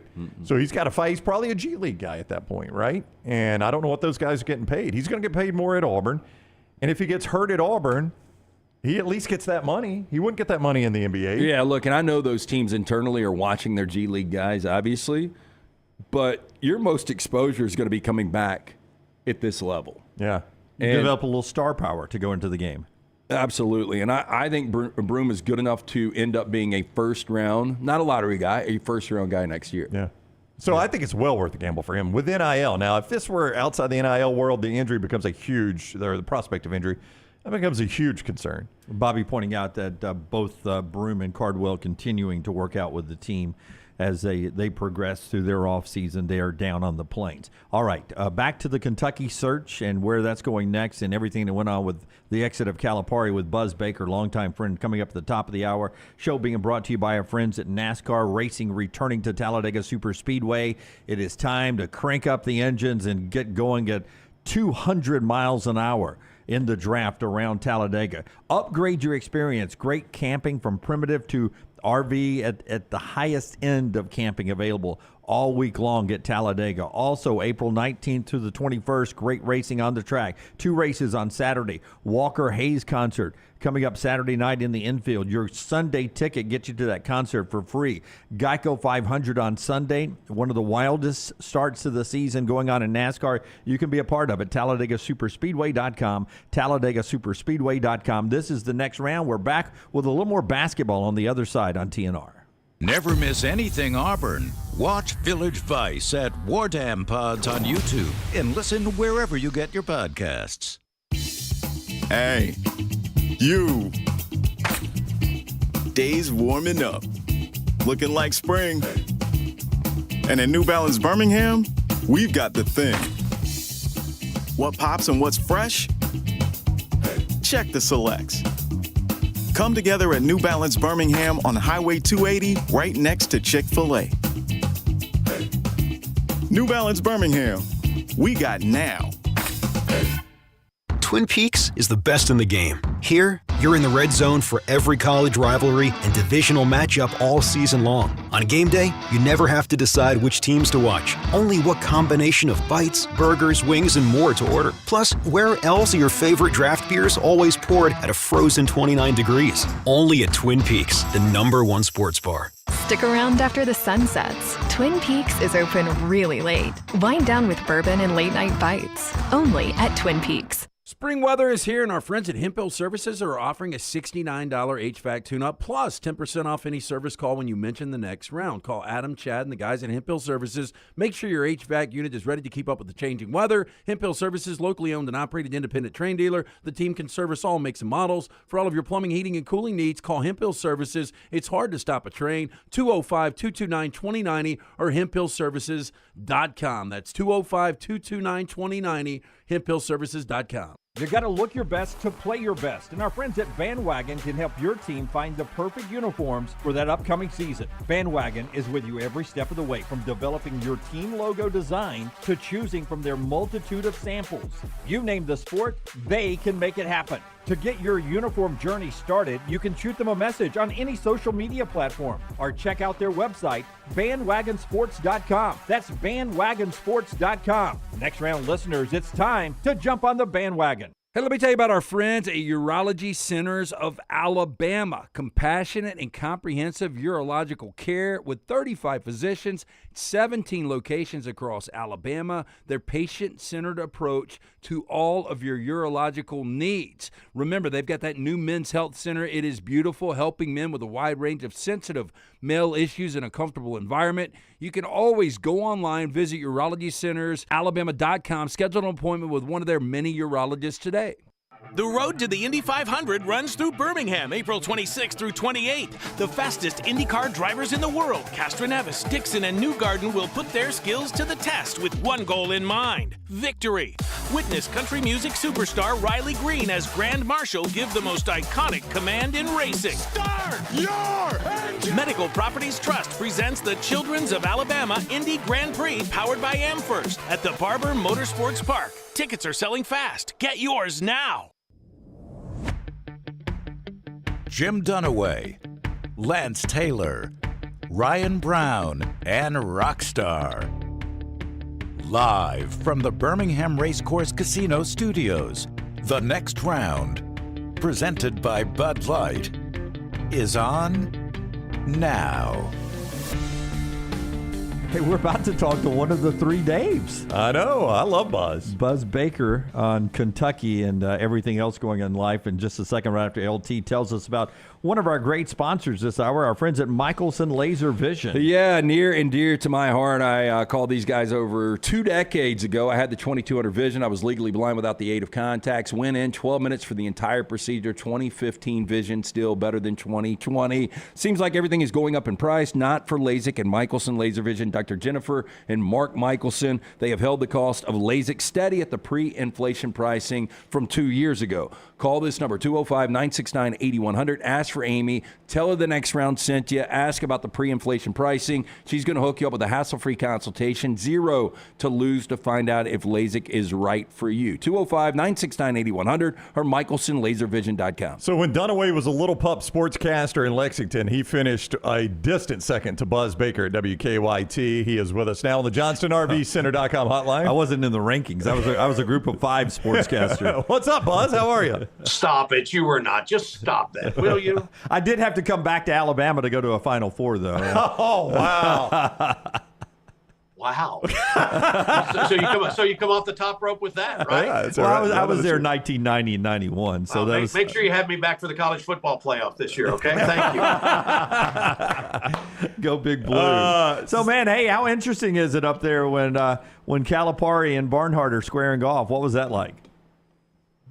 I don't know that it was a square off. It was just one of those things that it probably just needed to happen. And, this is a performance-based business, right? And, I mean, I'm not just saying this, but nobody was ever better than that. The dang 4 decades I've been doing this than Nick. I mean, he'd lose coaches, he'd lose players, and, man, he was the glue. And he understood what the expectations were. And with just a couple of rare exceptions, he delivered. And, Cal was the guy that, got a little crossways with the fan base when he first came in and said, they brought me here to win national championships and not SEC championships. And all those people that were spending money to go to Nashville got twisted about that. But, it just has not been the same since 2019. Well, since you bring up football, the college football playoff and Saban, I've always wondered the dynamic and relationship between Cal and Mark Stoops. It just doesn't seem like they liked each other. A couple of shots through the media. Is there anything deeper? How would you describe that relationship? No, there's nothing deeper. But, I mean, listen, Stoops is one of those angry little gingers, as my kids would say, from, Youngstown, Ohio. And, I mean, when you talk about a family of boys that used to play football and fight with each other, I mean, these guys, I mean, you've got Mark Stoops and Mike Stoops, and you've seen his YouTube on the same staff. So I think Mark just, when Cal was talking that stuff, Mark just defended his guys. And I don't think it went any deeper than that. But that's just one of, a number of things that came up during the Cal tenure that if you're winning, that stuff's not all that important, right? But if you're not hitting the mark that everybody thinks you should, then those things kind of start steadily chipping away at your support, if that's fair. Dave Baker is with us, WKYT. He's covered Kentucky for years and years. At Buzz Baker on Twitter is where you find him. He's on the JohnstonRVCenter.com hotline with us. I'm far more interested in who Kentucky is going to hire. We are going to ask you, your thoughts on that. But I do want to say we're kind of divided. What Calipari is Arkansas getting? Is it Calipari that's just trying to hang on, or do you think he'll be reinvigorated by this move? Well, that's a fair question. I mean, here's the deal, and here's some things he's got to square. And just for the record, I never had a bad moment with the guy. He's great for me to work with. We weren't buds or anything like that, but I got everything I needed to work with him. And in our job, that's all you can hope for, right? It's one of those deals where, he was out in front on the one and done and everything. So then COVID comes along, and then you get all this transfer portal and all this stuff, and everybody else in college basketball got older. And Kentucky continued to get younger. They not only got younger because they were still bringing in those freshmen, but as you guys know, all those freshmen started leaving school earlier, high school. So they were even younger freshmen when they got here, so they could do their year and then go to the NBA. And so what happened, I think, over the course of the last several years was kind of like, when I was growing up in the 70s, when we would send all those college all-star teams over to play basketball in the Olympics, and they were playing against 35-year-old Russian guys who were knocking back vodka and smoking cigarettes on the bench, right? It was men against boys. And so when NIL came out, Cal made the statement, and I'm sure he'll be asked about this today, but he said Kentucky is a transformational program and not a transactional program. Okay, and he really didn't jump into NIL. They've gotten a few guys. And so now one of the things that has apparently been a deal for him is the fact they're going to have more NIL money to work with. So, how do you square it? It's a weird deal. He's making $8.5 million here a year. He's guaranteed 33. I'm just looking at the contract details. He gets $1 million signing bonus, but he's going to be making $7 million a year with incentives. So I think that's a perfectly fair question. about which Cal they're getting. Yeah, for the record, I am the one that thinks they're getting end of career Cal. These two think that he has another great chapter in him. I do not. I don't think you leave Kentucky and write a better chapter than he wrote in Lexington. Let me say this, and I think this is a fair comparison. You tell me if it's not. And I've always had and still have a great relationship with Bill Curry. But when Bill Curry came to Kentucky, there weren't a lot of people that, were angry about that in Alabama. Is that fair? 100% fair, yes. In fact, I think they would have paid Kentucky to take him. I mean, so that's going to be an interesting part of the dynamic. Can he recapture that magic? The game has just changed. And when you see guys, and I think this is completely fair, when you see guys like Saban, you see guys like Krzyzewski, you see guys like Roy Williams and Jay Williams getting out of the deal, man, it ain't like what it used to be. Yeah. Where is his legacy? We talked about this, and I keep bringing up his first 6 years were A++. Oh, sure. Yeah, the way this thing kind of crashed into the mountain and losing in the first round 2 of the last 3 years, I still said B+ overall. I mean, I don't know if you've got a letter grade you would give him and where he would stack amongst the great Kentucky coaches. Well, he's obviously, I think he's second in wins now or whatever. And so, I think it's fair to point out in totality that this thing, Billy Gillispie left behind a dumpster fire. And, he really got that fixed. And I'm sure that Hunter Yurachek and those people at Arkansas looked at what happened then, and it kind of became a template. Because if you remember, he was hired really late. And it wasn't until after Billy was bounced out of the NIT that Kentucky went to work hiring somebody else. But he came in and he brought all those guys with him. Alabama, certainly was not happy at all. Mark Gottfried was not when he got Bledsoe, and he brings Cousins and he brings John Wall and all those guys that he's got committed to Kentucky. I think he will absolutely take those guys with him. Now that there's the transfer portal and you don't have to sit, how many guys that are currently on the roster will he take with him? So that will be a part of that legacy as well. But, Cal as a big picture coach, okay, I've kind of put it like this as I look back at Kentucky coaches that I have covered. I think Cal is the best big picture guy.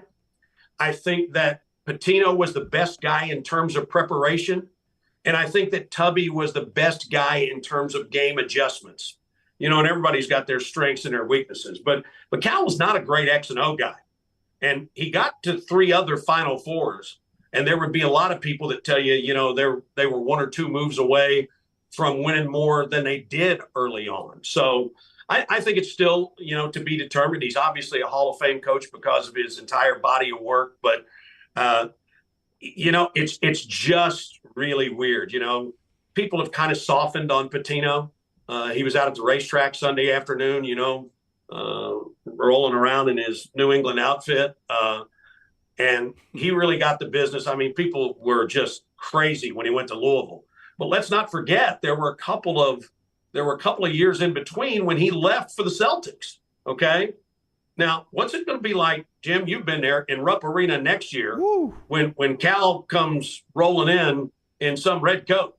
Yeah. Hey, we were in Baton Rouge when Nick rolled in his first game for Alabama down in Baton Rouge. They were burning him in effigy and throwing rocks at the bus. But again, he had the time in Miami in between that. Yeah. It didn't happen the very next year when the scab was still off.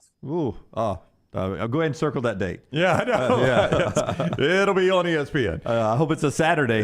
Game day will be there. It'll be good. I agree. So, have you guys come up with your drinking game yet for tomorrow after tonight's news conference? Do you think he'll call the Hogs? You think he will do that awkward calling of the Hogs? I don't know what the number is, but I would take the under. I would too. Real big. I would real big. But you hear a lot of, you people are crazy. These kids aren't robots. You'll probably hear some basketball bennies. I mean, you could put up a whole square game, and have your listeners, meet you at some sponsored place tonight at 7:00 Eastern when they do the news conference, and you could have a heck of a drinking game. Yeah. Hey, I want to ask you real quickly before we get to who's going to get the Kentucky job. But on the day of the national championship, I had a couple of really good sources telling me that Kentucky people were kicking the tires back channel on Nate Oates. And you do that when there's a coaching opening. You start get feelers out for 3, 4, 5 guys that are on your list. Why do you think Nate Oates was so attractive to some Kentucky people when this job was apparently going to come open? Do you think would it be popular among Kentucky fans? Well, fans are fans, right? And I mean, it's really interesting. There's really only been one Kentucky coach that has been able to walk away completely on his own terms, and that would be Pitino. Okay, if you go back and look, Adolph Rupp didn't want to retire, but there was a mandatory state retirement age. He kept an office, in Memorial Coliseum right down the hall from Joe B when he was a coach and trying to escape that shadow. Joe B, kind of hit some difficult times, and it was very difficult replacing that legend. And so, we know what happened with Eddie Sutton, and then at the end of the Tubby tenure, people that really, they thought he was a great coach, but he didn't recruit enough, did too much in the community. I think they saw, it's a young guy, a guy that played an exciting brand of basketball, a guy that, and I haven't been around him very much at all, if any. Seems to be really kind of humble, goes about his business, and Cal was. Cal was the big guy. He was the big elephant in the room. And so I think all those things, the way they shot the threes, I think a lot of people were enamored with that. But here's what I would say, Jim, and you guys understand this now. The money is just so good now that, okay, Kentucky's going to pay you $9 million. Okay, if you're Nate Oates and you got your quality of life, and you can go around and just be normal with your family or whatever and make what, 4 or 5 or $5 million in Tuscaloosa? Not anymore, man. Dude, that ain't a bad gig, right? Not anymore. Paying $6 million now in Tuscaloosa. And it's only going up for him. Is it 6? But I mean, seriously. But I mean, is that $3 million enough to take you away from a good thing and get into a good thing here? Excuse me. I think a lot of people are circling the wagons right now on Scott Drew. And that's simply because of relationships. I think he's done a good job. But during the COVID NCAA tournament where they were in the bubble in Indianapolis for a month, Mitch Barnhart was the chairman of the selections committee. And the team that he was assigned to be with was Baylor. And so those two guys kind of struck up a deal. But again, by all accounts, he's the mayor of Waco. And, do you want to come and get involved in a place like Lexington? Even Cal, as much as he likes the limelight and everything, you haven't seen him go back to a big market after the New Jersey Nets thing. I mean, I think that media and that stuff just kind of pummeled him a little bit, So he goes, what does he go? He goes Memphis, Lexington, Fayetteville. So I think it's going to be real interesting. I think money's not going to be an issue, but just like what you guys went through a little while ago, I mean, Alabama's a great job. It's a wonderful university. Greg Byrne is a great friend of mine who used to live around the corner. But I mean, dude, who wants to walk in and follow St. Nick? I mean, it's a fair question. So I think an obvious name is Dan Hurley. Why would he leave, though? He's just won back-to-back championships. It's Kentucky. The money's going to be more. I would think NIL is going to be much better. And then the other guy that's got baggage who apparently turned down Arkansas, and I think he's one of the best coaches in college basketball, that's Chris Beard. Can they get past the baggage on Beard? Would that be a possibility? And do you think Hurley is a guy they will target as well? I would say this, because of fan base and some other people, I would not be surprised if Mitch didn't reach out to Hurley. That way he would be able to say, or I'm sorry, insulate himself from somebody saying, why didn't you go after the best? He was clearly the best guy available. And we're, as Calipari said, this program's supposed to be the gold standard, right? And so why wouldn't you go after him? He's a New England guy through and through. I understand Bobby's out in Arizona now, but, his dad had that legendary career at St. Anthony's up there in New Jersey. He said the other night when somebody asked him about it, he said, dude, I can't afford to get divorced right now. I'm just now starting to make some money. His wife is New England through and through, and the dude don't need the NIL money. Do you know in that game the other night, Purdue and UConn, they had 1 5-star between the two lineups. Wow. 1 5-star. I mean, those dudes can coach. So I wouldn't be surprised if they didn't make a run at him just to say that they did. I don't know about Beard. Sean Miller was a guy who caught Cal's eye before all the stuff happened out at Arizona. And I haven't talked to anybody or anything, but Bruce Pearl made some really interesting comments about Kentucky after they played this year. I mean, you could go back and pull those, and remember he said, our fans want us to think that we're a Kentucky and we're not a Kentucky. I mean, I don't know who is out there now without baggage. If you remember, there were a lot of people, and I think it was I think it was the late Mike Slive, who had been in Conference USA that time, and he was kind of the guy that gave Kentucky the A-OK on Cal. And there were a lot of people that thought because of what had happened to him previously, that in a short period of time he would have Kentucky on probation. So, it is not as open and shut a case as it used to be even 5 years ago. I don't. He is Dave Baker, Buzz Baker. A lot of people in our chat room on the video say it's good to hear your voice again. They loved you doing football back in the day. So, good. We love doing it. How about this? Now that we've got like 95 different teams in the SEC, and you don't have all those outlets to show them on anymore, I think what you do is you create a throwback channel. Amen. And we go ahead and do one SEC game every week as the JP game of the week. We use the old graphics, old uniforms. Let's do it. We can tip it. We can kick it at 11 in the morning. That's Let's right. go. 3 days. Get all the Daves back together. I'll sign right up for it. I love it. I love it. Great idea, Buzz. Yeah. Tell me where to. Let's go. Yeah. All right. He is Buzz Baker. Thank you very much for the time, Buzz. We greatly do appreciate it. Yeah. Guys, great visiting with you. I'll stop down and see you and hit you up for a meal on the next trip down to Sandestin. You got it. Hey, please do. And if we ever do that, if we ever have you on again, we'll get a marching band to be playing halftime right behind you. Right behind me. Yeah. That's one of the great stories. Okay, you got time for it? Shoot, yeah. We own this platform. We got all day. Okay. So we're doing a game at. There are two things that happened. So doing sideline stuff, all of a sudden we're doing a game at Auburn, and and we've still got this footage, and they let out the eagle, and it was Spirit. And the guy who used to run the Raptor Center at Auburn is a guy named Roy Crow. How about that? It's a real name. And his parents actually live up here in Berea, Kentucky. And so we got connected with him, and so he could come up and see mom and dad. That didn't cost him as much. We would set up 2 or 3 elementary school gigs for him, and he would bring the birds from the Raptor Center up here. So I was familiar with the birds, and so they let Spirit loose, and I'm on the air live, and they're circling and circling and circling, and all of a sudden Spirit comes circling around, and I'm like, holy God, what is this? And this bird got disoriented and landed on the director's chair right next to me. And this thing is powerful. And I've got really big ears. And I'm thinking, this bird is going to lop off one of my ears unless somebody comes over and gets it. So that's the first one. The second one is we're doing a game at Tennessee. And they're honoring Reggie White.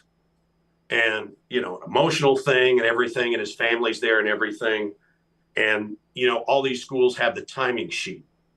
And the Tennessee band, they're very buttoned up. And I can't remember who the director was at that time. But people are getting off the field, and it's time for them to start, and he goes ahead and starts. And, I mean, he's yelling at these band people, it's our field, it's our field. And I'm like, are you kidding me? And, I mean, I thought we were going to have like fisticuffs between football players and the band guys right there. And it became a big thing. I was driving back to Lexington. I got a few calls. What in the world happened? So if you bring the marching band, just make sure that they're under control. It's our field. Okay, will you Rockstar, did you send him the link from your email address? I did. If you ever get time, today, tomorrow, anytime, send us that video you have of the Raptor landing on the chair. We'd love to show it at some point. I'll get it for the boys in Charlotte. Now, let me ask you a question, one final thing. So does Rockstar have tax problems or something? I mean, why is Rockstar only known as Rockstar? I am a very amateur geologist coming up, and I know a lot about igneous specimens. No, I'm a musician that I do. My second job is rocking shredding faces. He plays a lot of local gigs and plays with some traveling bands, and Lance nicknamed him that because Rockstar is the exact opposite of a rock star. Right. He's What an introvert. kind of music do they play? Well, he plays everything. I do everything. He plays everything, but he's really good in. You want some Lawrence Welk? He's really good Wonderful, early 90s. Wonderful. So they've got a group called Black Jacket Symphony. It's an amazing idea where they put a band together, Buzz, and they'll pick an album like Rockstar. Give me a couple examples. Yeah, they do Pearl Jam 10. Pearl Jam 10. They'll do Beatles. What Beatles do Currently, they do? they're on tour with, they're doing Prince's Purple Rain. So what they do is they find a person that can do Prince. It's not a tribute band. We don't dress like him. We all wear black, but we do Purple Rain from the first song to the last in order.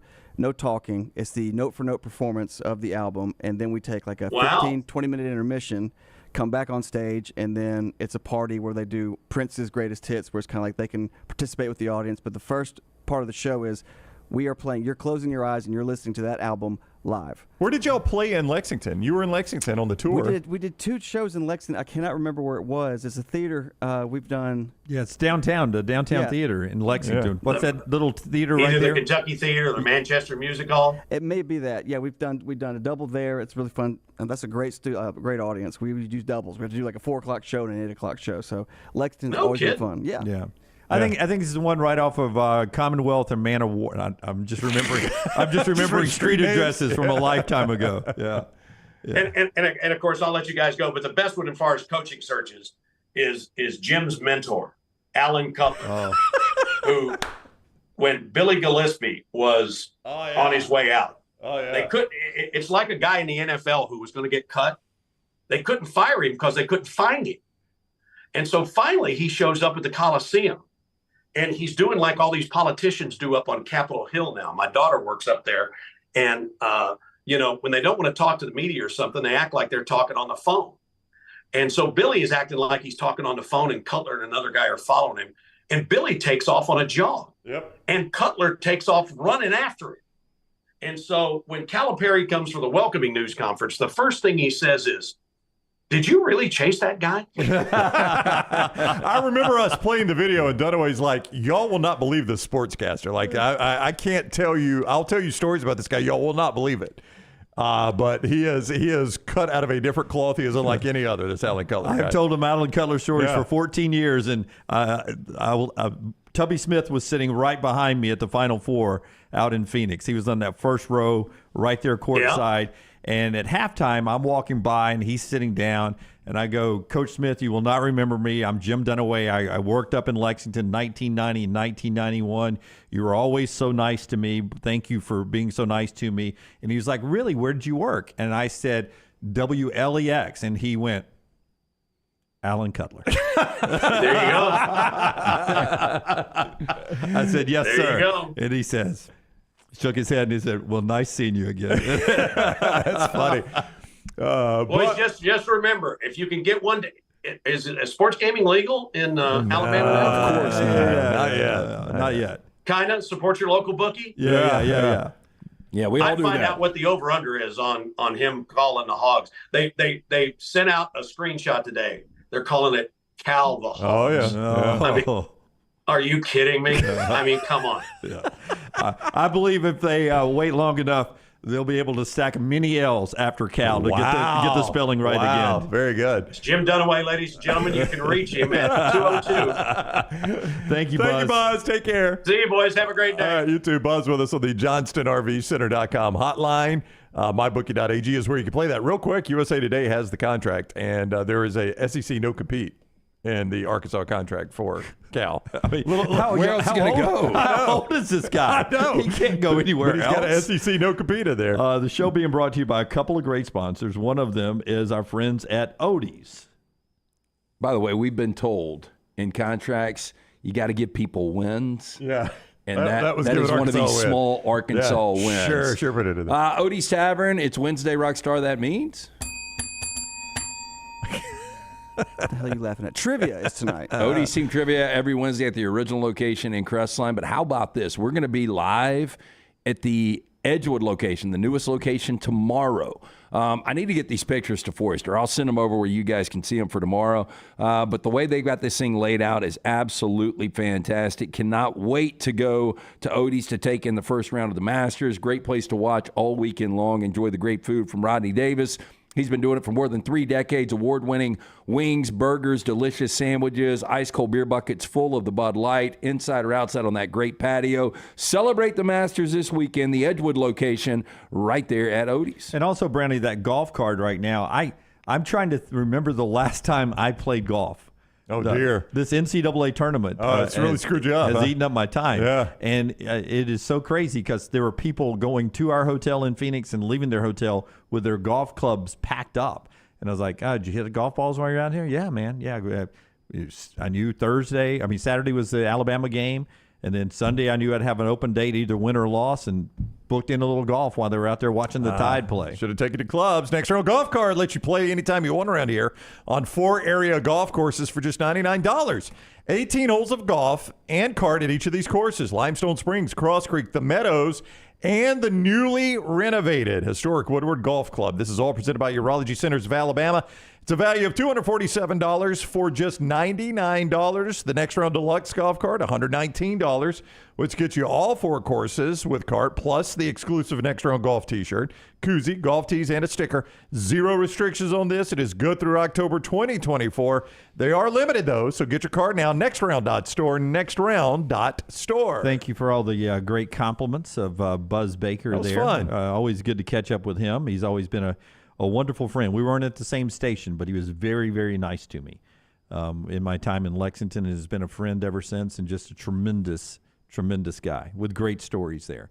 When we come back, we will get to our 4 downs. Andy Staples, another good friend of ours, joins the show at the top of the hour to talk about spring football. Big Saturday coming up with some national championship contenders. That and more with Andy as we roll on today on TNR. Follow The Next Round on Twitter, Instagram, and Facebook at Next Round Live. NASCAR is returning to Talladega Super Speedway for the 2024 Geico 500 weekend, Saturday, April 20th through Sunday, April 21. Guarantee your 2024 Geico 500 weekend experience today by visiting TalladagaSuperspeedway.com or calling 877-GO-TO-DEGA. Enhance your race weekend by adding passes to the Talladega Garage Experience, presented by Cool Ray. It is the Geico 500 weekend, Saturday, April 20th and Sunday, April 21st. Guarantee your spot now, TalladagaSuperspeedway.com or 877-GO-TO-DEGA. Stop by the New York Butcher Shop and pick up the finest in certified Angus prime beef steaks and burgers, premium pork chops, ribs, and all-natural chicken cut to order just for you. Their chef-prepared entrees and side dishes are the perfect dinner-to-go choice for your family and are ready to heat at home. With a great selection of fine wines and desserts, the New York Butcher Shop is your one-stop dinner shop. 2 locations to serve you, Cahaba Heights and on Highway 119 in Greystone. The New York Butcher Shop, rare quality, well-done service. You got to look your best to play your best, and our friends at Bandwagon can help your team find the perfect uniforms for that upcoming season. Bandwagon is with you every step of the way, from developing your team logo design to choosing from their multitude of samples. You name the sport, they can make it happen. To get your uniform journey started, you can shoot them a message on any social media platform or check out their website, bandwagonsports.com. That's bandwagonsports.com. Next Round listeners, it's time to jump on the bandwagon. Hey, let me tell you about our friends at Urology Centers of Alabama. Compassionate and comprehensive urological care with 35 physicians, 17 locations across Alabama. Their patient-centered approach to all of your urological needs. Remember, they've got that new men's health center. It is beautiful, helping men with a wide range of sensitive male issues in a comfortable environment. You can always go online, visit urologycentersalabama.com, schedule an appointment with one of their many urologists today. The road to the Indy 500 runs through Birmingham, April 26th through 28th. The fastest IndyCar drivers in the world, Castroneves, Dixon, and Newgarden, will put their skills to the test with one goal in mind: victory. Witness country music superstar Riley Green as Grand Marshal give the most iconic command in racing. Start your engine! Medical Properties Trust presents the Children's of Alabama Indy Grand Prix powered by AmFirst at the Barber Motorsports Park. Tickets are selling fast. Get yours now. Golf season is here, and if you're looking for a great golf course with affordable rates, you need to check out the newly renovated Woodward Golf Club. Woodward Golf Club is a semi-private club with membership opportunities available, but is also open to the public. You can book tee times online at this hidden gem by going to golfwoodward.com. For only $195 per month, you can enjoy unlimited golf 7 days a week. Membership includes discounted cart fees, unlimited range balls, and the use of our practice facilities. For more information on memberships and the course, check us out online at golfwoodward.com.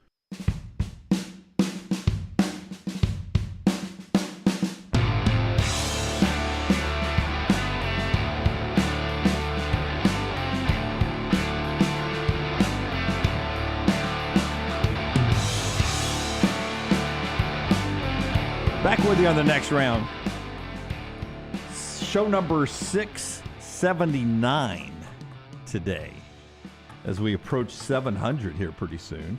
137 days away from week 0. We're about to get to our 4 downs. Did you teased something in the show yesterday morning that I wasn't around, that Dunaway and Charles Barkley? I never got to it. I mean, it's twice I've told Scott we'll do it, and I never got to it. Give me cut 1. I'm going to play it, and then you tell me what was your takeaway from this. Or do you want to set it up? Was there a setup you were going to do? No, Scott just told me it was good, and so I wanted to use it, but 2 days in a row I neglected to use it, so I'm glad Scott brought it back for a third day. This is what I like to call my Two Bald Men podcast. Yes. Two balds and a mic. Here is Charles Barkley with me, and this is it was teased yesterday by Brown. He had a thought on this. I want to hear what his thought is. Did you yell Roll Tide the other day? You know, you got to be a gracious loser. You got to, obviously how much I love Auburn, but you have to be a gracious loser. And what Coach Oates and those guys have done, you got to appreciate. I mean, you know what's so crazy? This was, you look at Samford, you look at UAB, look at Alabama and Auburn. All of them made the tournament. And it's really a great time to be an Alabama, not just Alabama, an Alabama fan of the entire state. I mean, I never want to be an Alabama fan, but if you're a fan of basketball in Alabama, that's a great time. To have 4 teams in the tournament is pretty impressive. Well, my takeaway from that is, and this is nothing new to us, we know this, there's several of them. Number one, Charles has never forgotten where he came from, and I always appreciate that about Charles. He loves the state of Alabama. He loves Leeds, Alabama. He loves Birmingham, Alabama. He spends time here, Lance. He does not have to come back here, but he chooses to do it, and I've always appreciated that about Charles. He's gotten massive, not size-wise, I just mean as far as his star is massive, but he's never forgotten where he grew up. Well, look, this isn't a one-off. I mean, we remember the clip, and I know Little T was upset that we didn't get credit for it last year when Alabama basketball played it at Coleman Coliseum with Barkley on our show saying that Alabama is the best team in college basketball. I think he had them winning the national championship last year in his bracket, and he's right. I mean, now that Bucky is staying put at Samford at least for the year, AK's going nowhere, what you've got with Pearl and Oates – I mean, I would put the over-under next year at 2.5 teams making the tournament just because UAB and Samford have extra work to do once they get there. But I would feel good about leaning over 2.5. I think I'd go over 2.5. Okay, so I'm going to give you the work that Field of 68 podcast did. I'm going to give you the work that they've done with the consensus way too early. Top 25. Redmont Vodka was the event that Barkley and I were setting at. In Scottsdale. By the way, hefty Uber ride from our hotel down to Scottsdale. Actually, I always thought Glendale was further than Scottsdale from downtown Phoenix. Depends on how you're going. Turns out not the case. Scottsdale took us a minute to get there. The Redmont Vodka. Read that real quick. Wonderful Brown. Folks there, and they launched. That's one of the states that they're available in. 7 health benefits of vodka, Lance. Yeah, this was on my timeline today. There you go. So there are 7 health benefits of vodka. I didn't read through them because I'm not worried about it. All you need to know. But there are health benefits when it comes to vodka, and the best vodka right there on the market, in our opinion, is the locally owned and operated Redmont vodka. It's gluten-free. It's 8 times distilled. Charles Barkley, one of the great faces behind it, available in 22 states. Ask for it by name at your local bar or restaurant. If they don't have it, tell them to get it. It is Redmont vodka. The other point I had on that, though, real quick, Dunaway, is there was video, and I don't know if you guys saw it, but it was video shot from the stands of Charles coming off the TNT stage, waiting for Mark Sears to walk up to go out of the tunnel to give him a hug and speak a word to him. And that's what I appreciate about Charles, too. Nobody doubts Charles' love for Auburn and wants them to beat Alabama every time, but Charles respects the athlete. You saw it in the interview we did with Jalen Milroe's parents with Charles. He's a respecter of a good athlete. Player recognizes player, and that's what Charles does. Well, and Charles just enjoys life. He I does. saw it one of the post parties on Sunday night. Was House of Pain playing, or was somebody just doing a cover of Jump Around? No, it was a cover of it. It wasn't actual But House I of Pain. saw Charles Barkley jumping around, all, I'm going to guess, still 320 pounds of Barkley, although he's lost a lot of weight. But that's one of those guys. Brown, we always joke about you being a 100. Yeah. Barkley's one of those. I think Charles is. Like, there's 2 or 3 people that I know that are always in good moods, and Barkley is one of those guys. I'm not going to say he's 100, but he's close. Am I one of them? You are. Oh, thank you. Always, yeah. All right, so Zach, you're spot on, man. Man, someone approved Jimmy's expense report. I'm just talking about some of the expenses I had out there. Have you brought up an Uber ride? So when I turn it in to you never bring this up. when I turn it in to Reed, he's not going to say, "What are we doing here?" Yeah. So, this is when I went to interview Barkley. We played it on the show. I mean, it's all documented. If you would not have gotten in sales, or if you wouldn't have gotten in broadcasting, you definitely would have gotten, I don't want to say sales, that's what I was going to back up, but you would have done something where you could travel. You absolutely love traveling. I just I do, LT. I don't dislike travel, but I enjoyed this run through the postseason because I didn't expect it to happen, to be honest with you. I really thought when Little T went off to Spokane, I thought Little T would go from Spokane to Boston and then Boston to Phoenix. Yeah, a lot of people thought that. I thought she'd be riding the Auburn Triangle there. I didn't know we'd have 3 ventures to the West Coast there. But I hate to fly. Hate to fly. Spend a lot of time watching the wing during takeoff. Make sure that they never fall off. Those things shake a lot, and they look very flimsy when you're taking off. One comes off, it's going to be a quick spin and a quick depth. But I thought you might be watching it like in the Twilight Zone movie, John Lithgow. Out there, and there's a creature that's just pulling metal and eating it. No. What would be worse, the wing immediately coming off, or you've got a creature sitting on it just pulling metal? Or nobody believing what you're saying. Like, look at that. And I was like, sir, you need to sit down. Like, you're the only one seeing it. William Shatner was the original I take it sitting on the wing. I don't want it to come off, LT. At least I got a fighting chance with that animal there. Duke's the consensus #1 team next year. Top recruiting class and a handful of players returning from their 27-9 squad, according to the consensus. And, well, Filipowski's gone, and is Jeremy Roach not gone? Yeah, you're buying brand right here, aren't you? This is not Jim, by the way. No, I know. This is consensus. I'm saying. Well, it's got to be a class coming in, but I don't, John Shire, he got completely outcoached by Kevin Keats. Say that Twice in 2 weeks. Say that sentence again. Twice in 2 weeks. 5th is the lowest anybody has, and this is a consensus of the Field of 68, top 25, ESPN, CBS, Sports Illustrated, The Athletic, Fox, Sporting News, 24/7, and Yahoo Sports. So they have 9 of the way too earlies, and this is the consensus, and Duke is #1. Iowa State is #2. Gonzaga is 3. Kansas is 4. UConn is 5. Houston is 6. Alabama is 7. That's consensus. I said Alabama would be a consensus top 10 team. The more I saw some of these polls, I wanted to adjust to top 5. Guess it's good I didn't because I've seen them in a lot of top 5s. But I think there'll be a consensus top 10. They are a consensus top 10 team, and I don't know why they wouldn't be. I mean, what do you look at with Alabama and not like? Yeah, most people believe that this core that we've talked about, and we'll just start with Sears and Grant Nelson, those guys are coming back.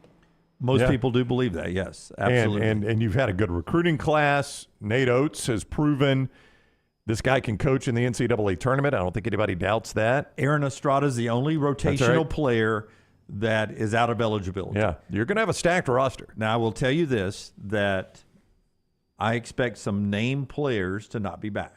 For Alabama. Right. Some of that may be by their choice. I think a lot of it will be by coach's choice. Well, I mean, it's similar to what you're seeing at Auburn right now with K.D. Johnson, Trey Donaldson, and Aiden Holloway hitting the portal. I mean, you can't think that all of that is disgruntled player. A lot of that is we appreciate your time. That's right. We think we can get 3 guards better than you in the portal. Yeah. But for instance, Sears, Wrightsell, Grant Nelson, Ryland Griffin back. You just got Houston Millette. Mm-hmm. Is the way I assume we say his name, from Pepperdine. He's got NBA size 6'5". He and his dad, but his dad was hanging around a lot of the parents, the Alabama parents, out in Phoenix. And some of the folks on the plane were telling me they had a chance to meet Houston Mallett's dad, and he raved about Nate Oates and his coaching staff, that when they sat down with Houston and his parents, they had broke down every play of his Pepperdine career. Alabama had broken down every play of his Pepperdine career and had analytic sheets on every play and how it would fit into the Alabama system. My gosh. And his projected numbers of minutes and point totals, and it was just... That would have weeded me out of the coaching game quickly if I'm a grad assistant. Hey, you're going to take this, and you're going to give us notes on every single play in his Pepperdine career. Can you imagine being the GA that got that assignment? No, I'm not. But that's what these... Please tell me the guy's a true freshman. No, he's played a lot. That's what these boosters were telling me, that the dad was blown away, that they took the time to watch every play he's ever had in his career. And they've got him coming in. They got 5-star Darian Reed, number 7 rated recruiting class. And as they write at 24/7, coming off the Final Four, everyone expects Oates to have an unbelievable money move or two in the transfer portal coming up. I do believe, Jim, based on your reporting, and there's others that have followed you in this reporting, that part of whatever leverage, real or fake, that Nate Oates had with the Kentucky job being open. And it really doesn't matter if it's real leverage or not. It could be fake leverage. It still works for you. 100% they kicked the tires. Well, and I'm sure they did. But I think a lot of that leverage is going to be used to get more NIL money, to go to the boosters and Greg Byrne. And I think it's evidenced by what Greg Byrne did after Nate Oates made his announcement. What did Greg Byrne follow up with? Go to Yale, Alabama. That's right. This is the way we kept this coach, is basically what he was saying is, you love this guy. You want to keep him, donate right here. This is how we kept him. Alabama 7, North Carolina, Purdue, and Arizona 8, 9, and 10. Consensus way too early.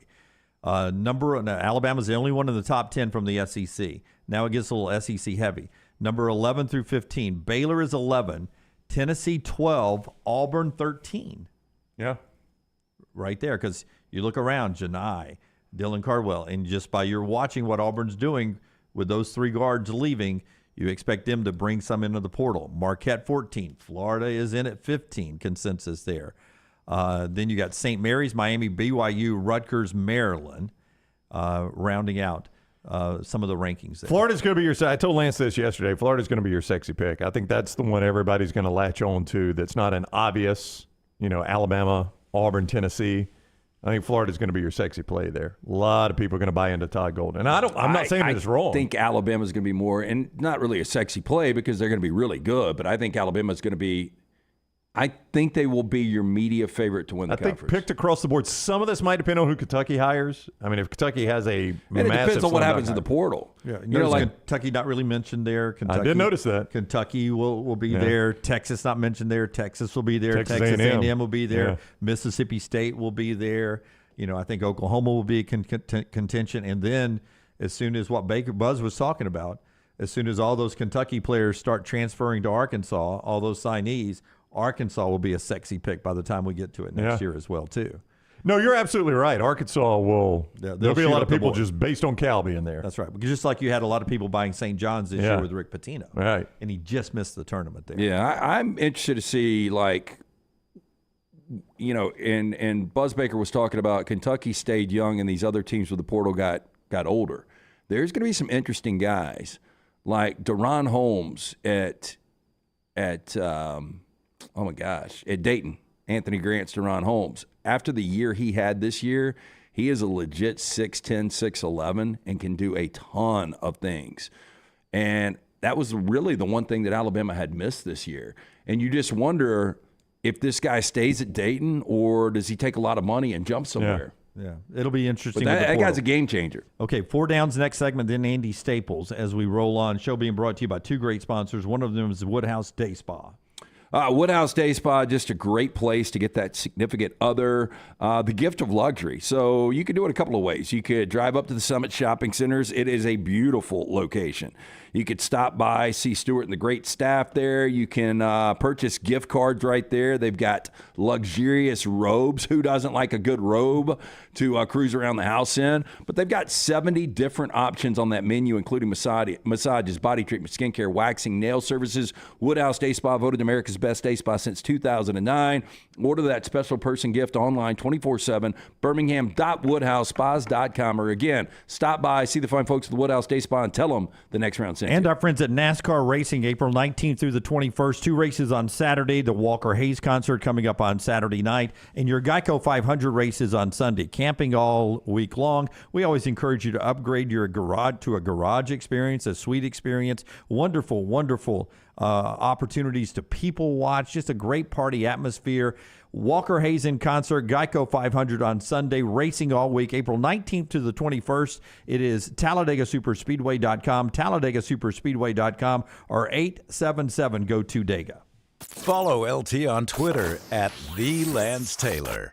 Fire damage to your home or business is something you never want to consider. Ryan Brown here from The Next Round. But in the horrible event it happens, Dry Tech is here to help. They respond quickly and will reply to you within 20 minutes when you call 205-637-0143. They're working for you, the customer, not the insurance company. They've got 5 crews ready to go 24/7. Don't call the insurance company first. Call Dry Tech. Just remember this website, mydrytech.com.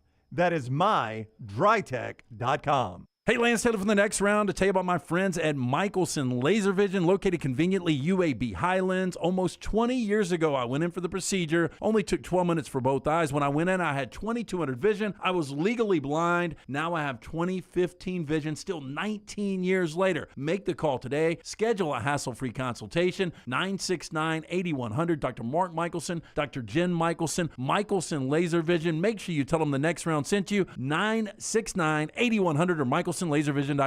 Golf season is here, and if you're looking for a great golf course with affordable rates, you need to check out the newly renovated Woodward Golf Club. Woodward Golf Club is a semi-private club with membership opportunities available, but is also open to the public. You can book tee times online at this hidden gem by going to golfwoodward.com. For only $195 per month, you can enjoy unlimited golf 7 days a week. Membership includes discounted cart fees, unlimited range balls, and the use of our practice facilities. For more information on memberships and the course, check us out online at golfwoodward.com. Man, I love a good meal. I'm Jim Dunaway. A good meal is what you get with my friend Sterling at Champy's Chicken on Highway 119 in Alabaster. We're talking great southern fried chicken, wonderful sides, hand-cut chicken fingers, po' boys, and those Mississippi Delta recipe tamales. You got a perfect menu for everybody. Champy's Chicken is perfect for watching the big game, or taking a meal to the lake house, down to the coast, or stay in the restaurant and dine in a great atmosphere. It's all made fresh to order right there on 119 in Alabaster, Champy's Chicken. NASCAR is returning to Talladega Super Speedway for the 2024 Geico 500 weekend, Saturday, April 20th through Sunday, April 21. Guarantee your 2024 Geico 500 weekend experience today by visiting TalladegaSuperspeedway.com or calling 877-GO-TO-DEGA. Enhance your race weekend by adding passes to the Talladega Garage Experience, presented by Coolray. It is the Geico 500 weekend, Saturday, April 20th and Sunday, April 21st. Guarantee your spot now, TalladegaSuperspeedway.com or 877-GO-TO-DEGA. The road to the Indy 500 runs through Birmingham, April 26th through 28th. The fastest IndyCar drivers in the world, Castroneves, Dixon, and Newgarden, will put their skills to the test with one goal in mind: victory. Witness country music superstar Riley Green as Grand Marshal give the most iconic command in racing. Start your engine! Medical Properties Trust presents the Children's of Alabama Indy Grand Prix, powered by Amherst, at the Barber Motorsports Park. Tickets are selling fast. Get yours now.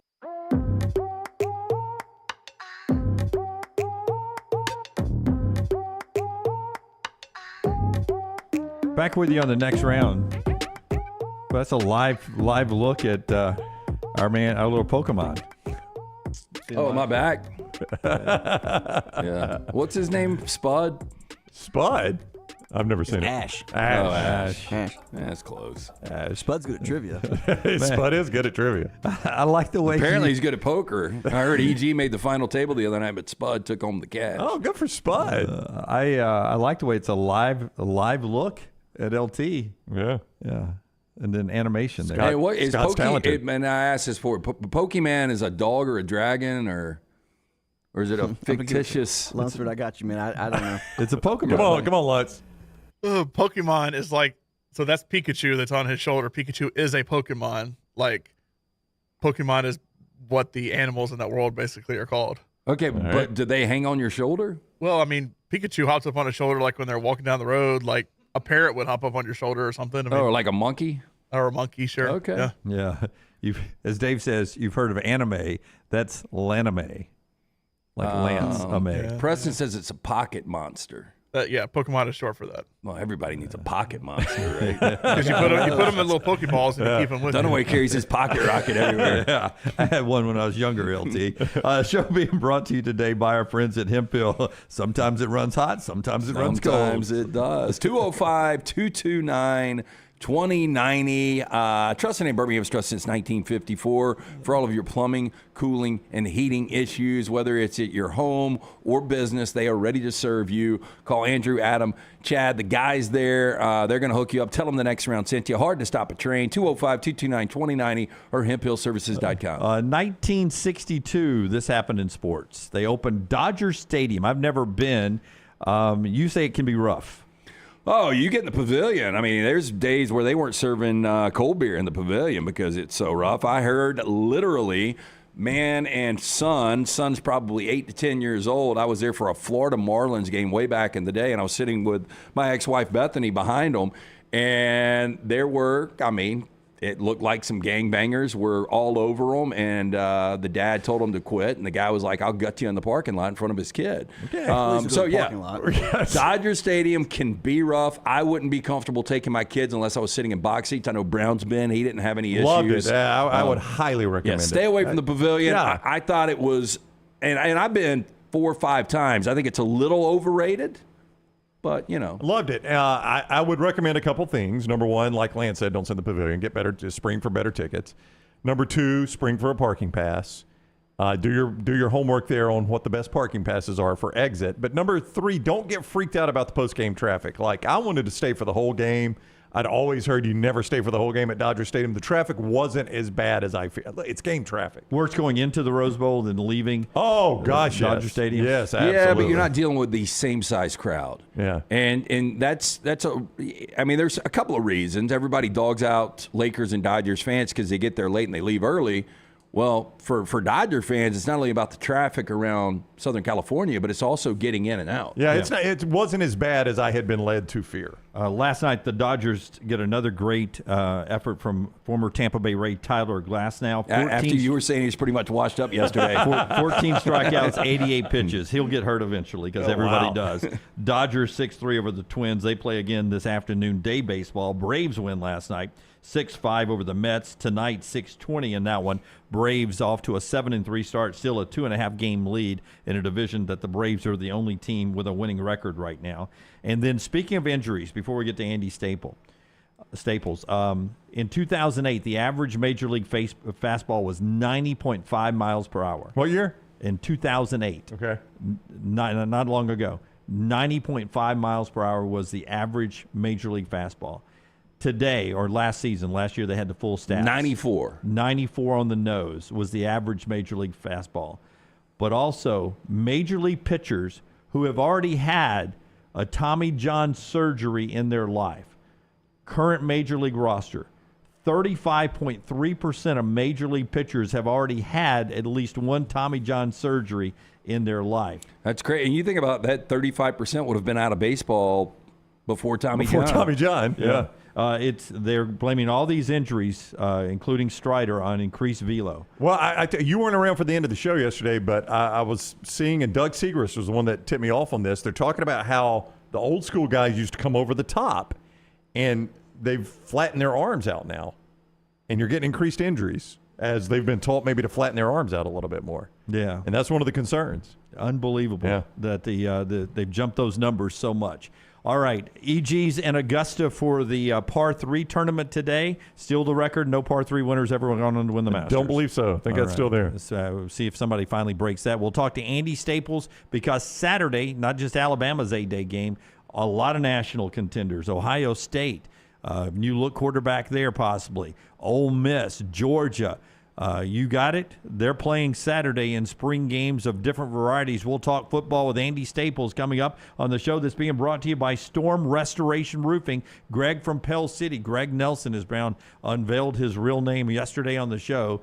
Greg's there to help you out. Was he hiding that? No, he's always Greg from Pell City. But Brown gave you everything but the Social Security number yesterday. Greg will take care of your home. There's the number, 542-3531. Or just go to Facebook, Greg from Pell City on Facebook. Contact him that way. A-plus rated with the Better Business Bureau. Free, no-cost roof inspection. Free, no obligation, no-cost roof inspection.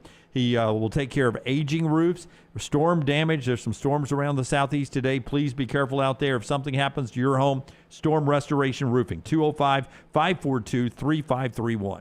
Follow Brownie on Twitter and Instagram at Ryan Brown Live. This hour of The Next Round is presented by the Birmingham Racecourse Casino, now featuring 7 days of giveaways with your chance to win a share of up to $125,000. The more you visit the Birmingham Racecourse Casino, the more chances you have to win.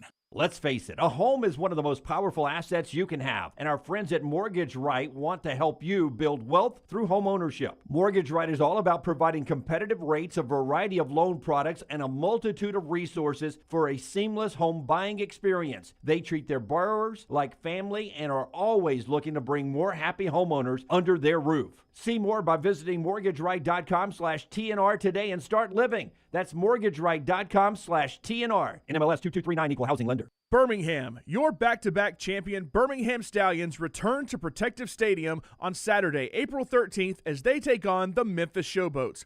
Enjoy the Fan Fest, on-field opportunities for the kids, and elite professional football. There is something for fans of all ages. Tickets start at just $22. You can buy yours today at theufl.com. With only 5 home games this season, don't miss your chance to cheer on your Birmingham Stallions. Let's pack protective, Birmingham.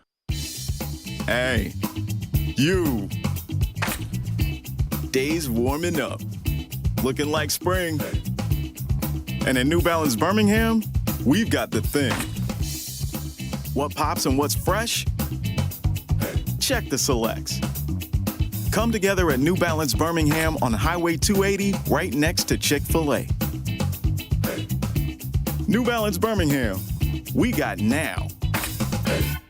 Hang out with the Next Round on the go. Whether you're driving to work, running errands, sitting on the beach, or you just need a break from the real world, we can keep you company.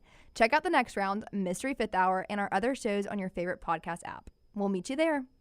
There is no better place to watch your favorite sporting events and enjoy great food than one of the 3 great Birmingham locations of Walk-Ons. The TVs are everywhere with your favorite sports, and the menu is second to none. From the great appetizers like the waffle cheese fries to the Avery Island salad, handhelds like the all-new chicken bomber, bistro specialties with a special taste of the bayou, the amazing hand-patty burgers, the great po' boys, and the specialty drinks. Visit any of the 3 great Birmingham locations of Walk-Ons: Greystone, Stadium Trace and Hoover, and the brand new location in Trussville. The road to the Indy 500 runs through Birmingham, April 26th through 28th. The fastest IndyCar drivers in the world, Castroneves, Dixon, and Newgarden, will put their skills to the test with one goal in mind: victory. Witness country music superstar Riley Green as Grand Marshal give the most iconic command in racing. Start your engine! Medical Properties Trust presents the Children's of Alabama Indy Grand Prix powered by AmFirst at the Barber Motorsports Park. Tickets are selling fast. Get yours now.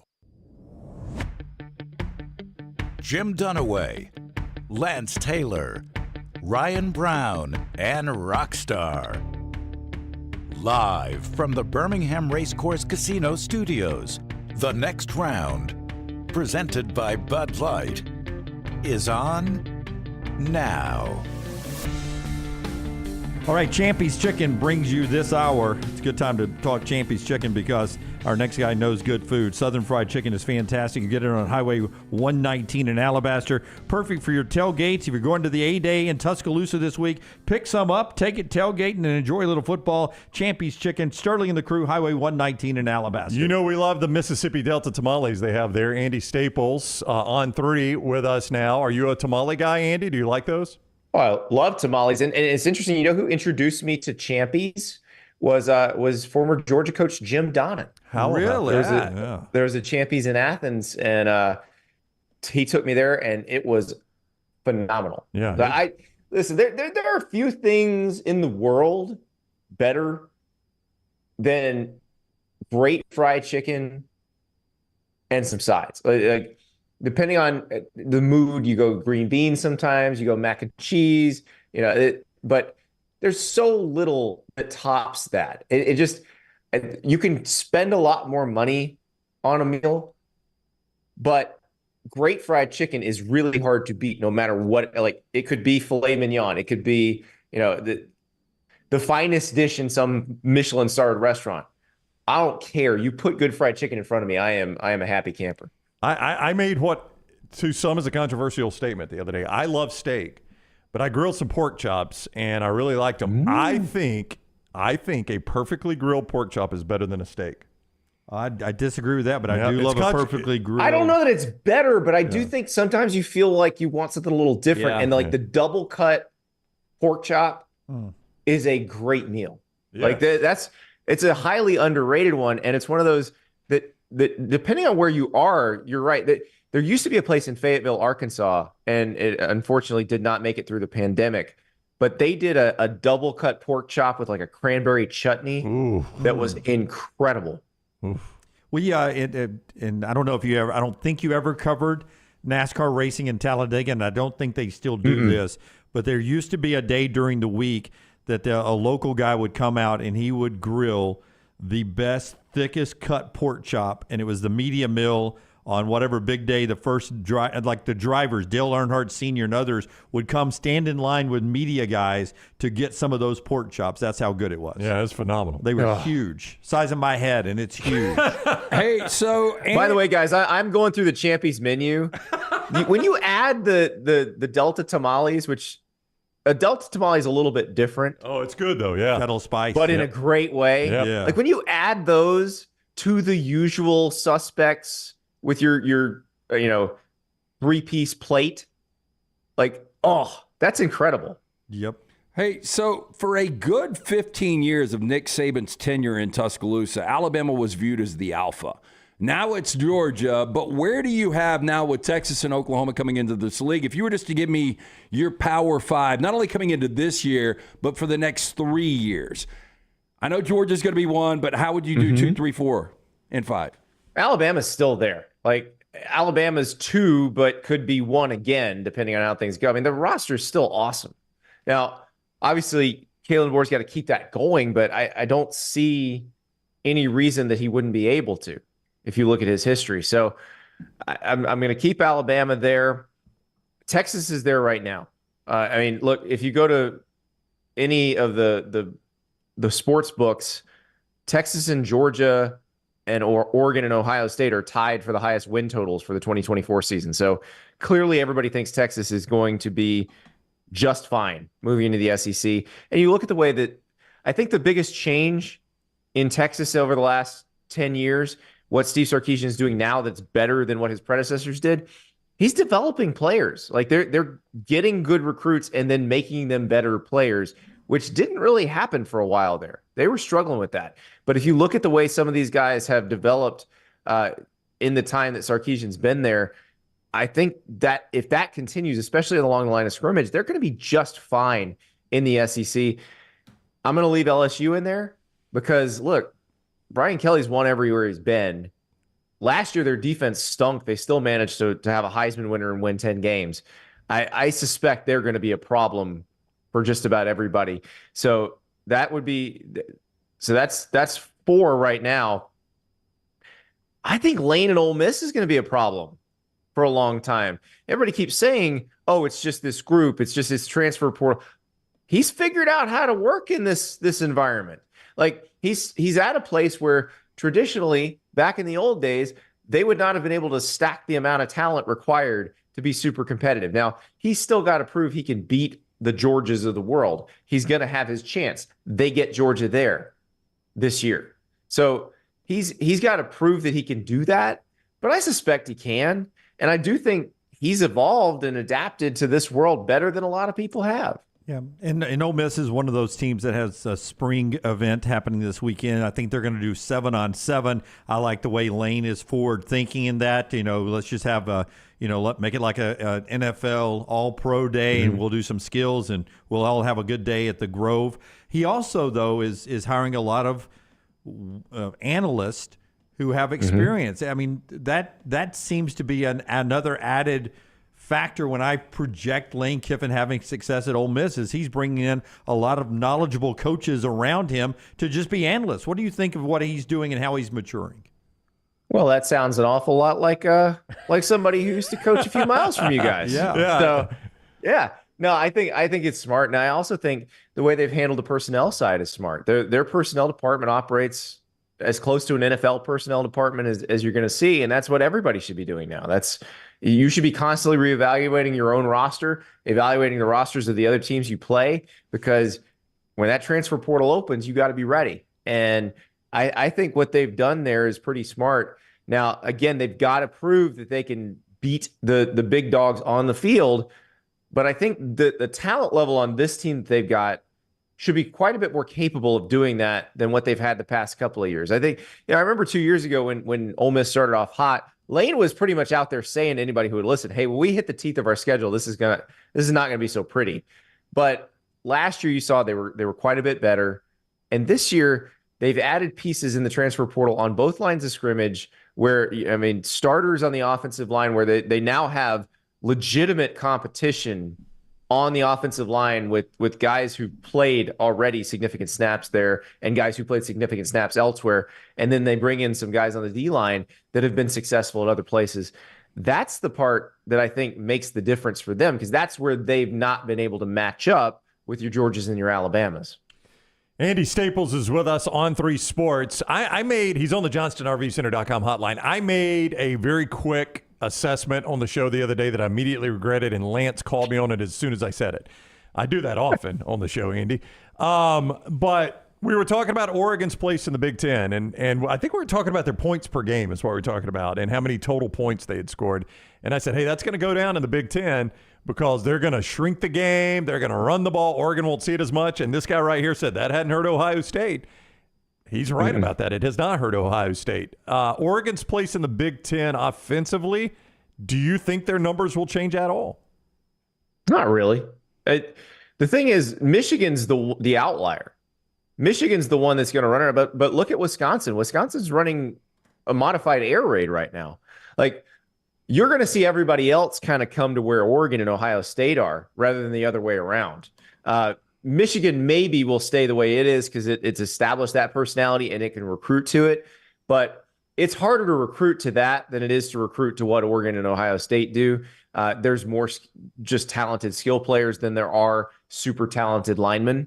And so I think that the elite teams will be the ones that can get the super talented linemen and run high-flying offenses like this. And the thing is, Oregon, they're not chuck it down the field vertical passing game. Like, they're beating you up front in a lot of cases. Their offensive line is very good. So I think you'll see more of that. The thing I'm curious about in the Big Ten is, what do you do if you are Iowa, if you are Illinois, if you're in Minnesota, and you have built your entire program around competing in the Big Ten West, and there is no Big Ten West anymore. Like, clearly when Luke Fickell got hired at Wisconsin, he started planning for a world without a Big Ten West.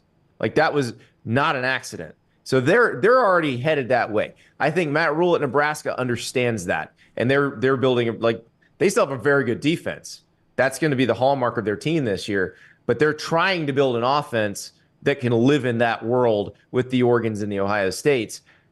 It's those others that I still don't see the evolution there, and they got to figure that out. Both of these guys are far, far, far from a hot seat, but who has more pressure to prove something this year? Lincoln Riley with USC going into the Big Ten, or where Dabo is right now in the current pecking order of the ACC? I think both of them are in a weird situation right now. They're in a spot because Lincoln Riley, if you look at the way they're recruiting for the class of 2025, they're finally starting to get commitments from elite defensive prospects, which is something that has never happened with Lincoln Riley as a head coach. So I'd say that's a good sign. That said, it's not going to help them now. And I don't know that their defense is going to be that much better. The staff is different, but the personnel is not that different. And also, you lose Caleb Williams. I think their offense could be okay. You saw Miller Moss in the bowl game. They look pretty good. But are they going to be as good as Ohio State, as good as Penn State, as good as Michigan, as good as Oregon in the Big Ten? I don't know about that. Clemson, Dabo's got to figure some stuff out.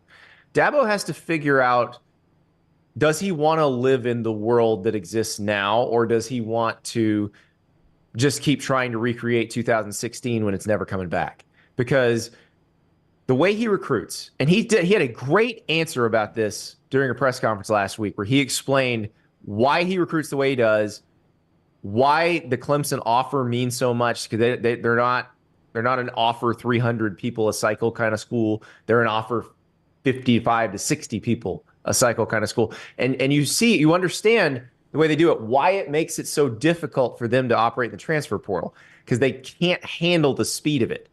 They don't like to evaluate quickly. They don't like to make an offer to someone that might not necessarily mean something, because like if you want to recruit the transfer portal, you offer first, recruit later.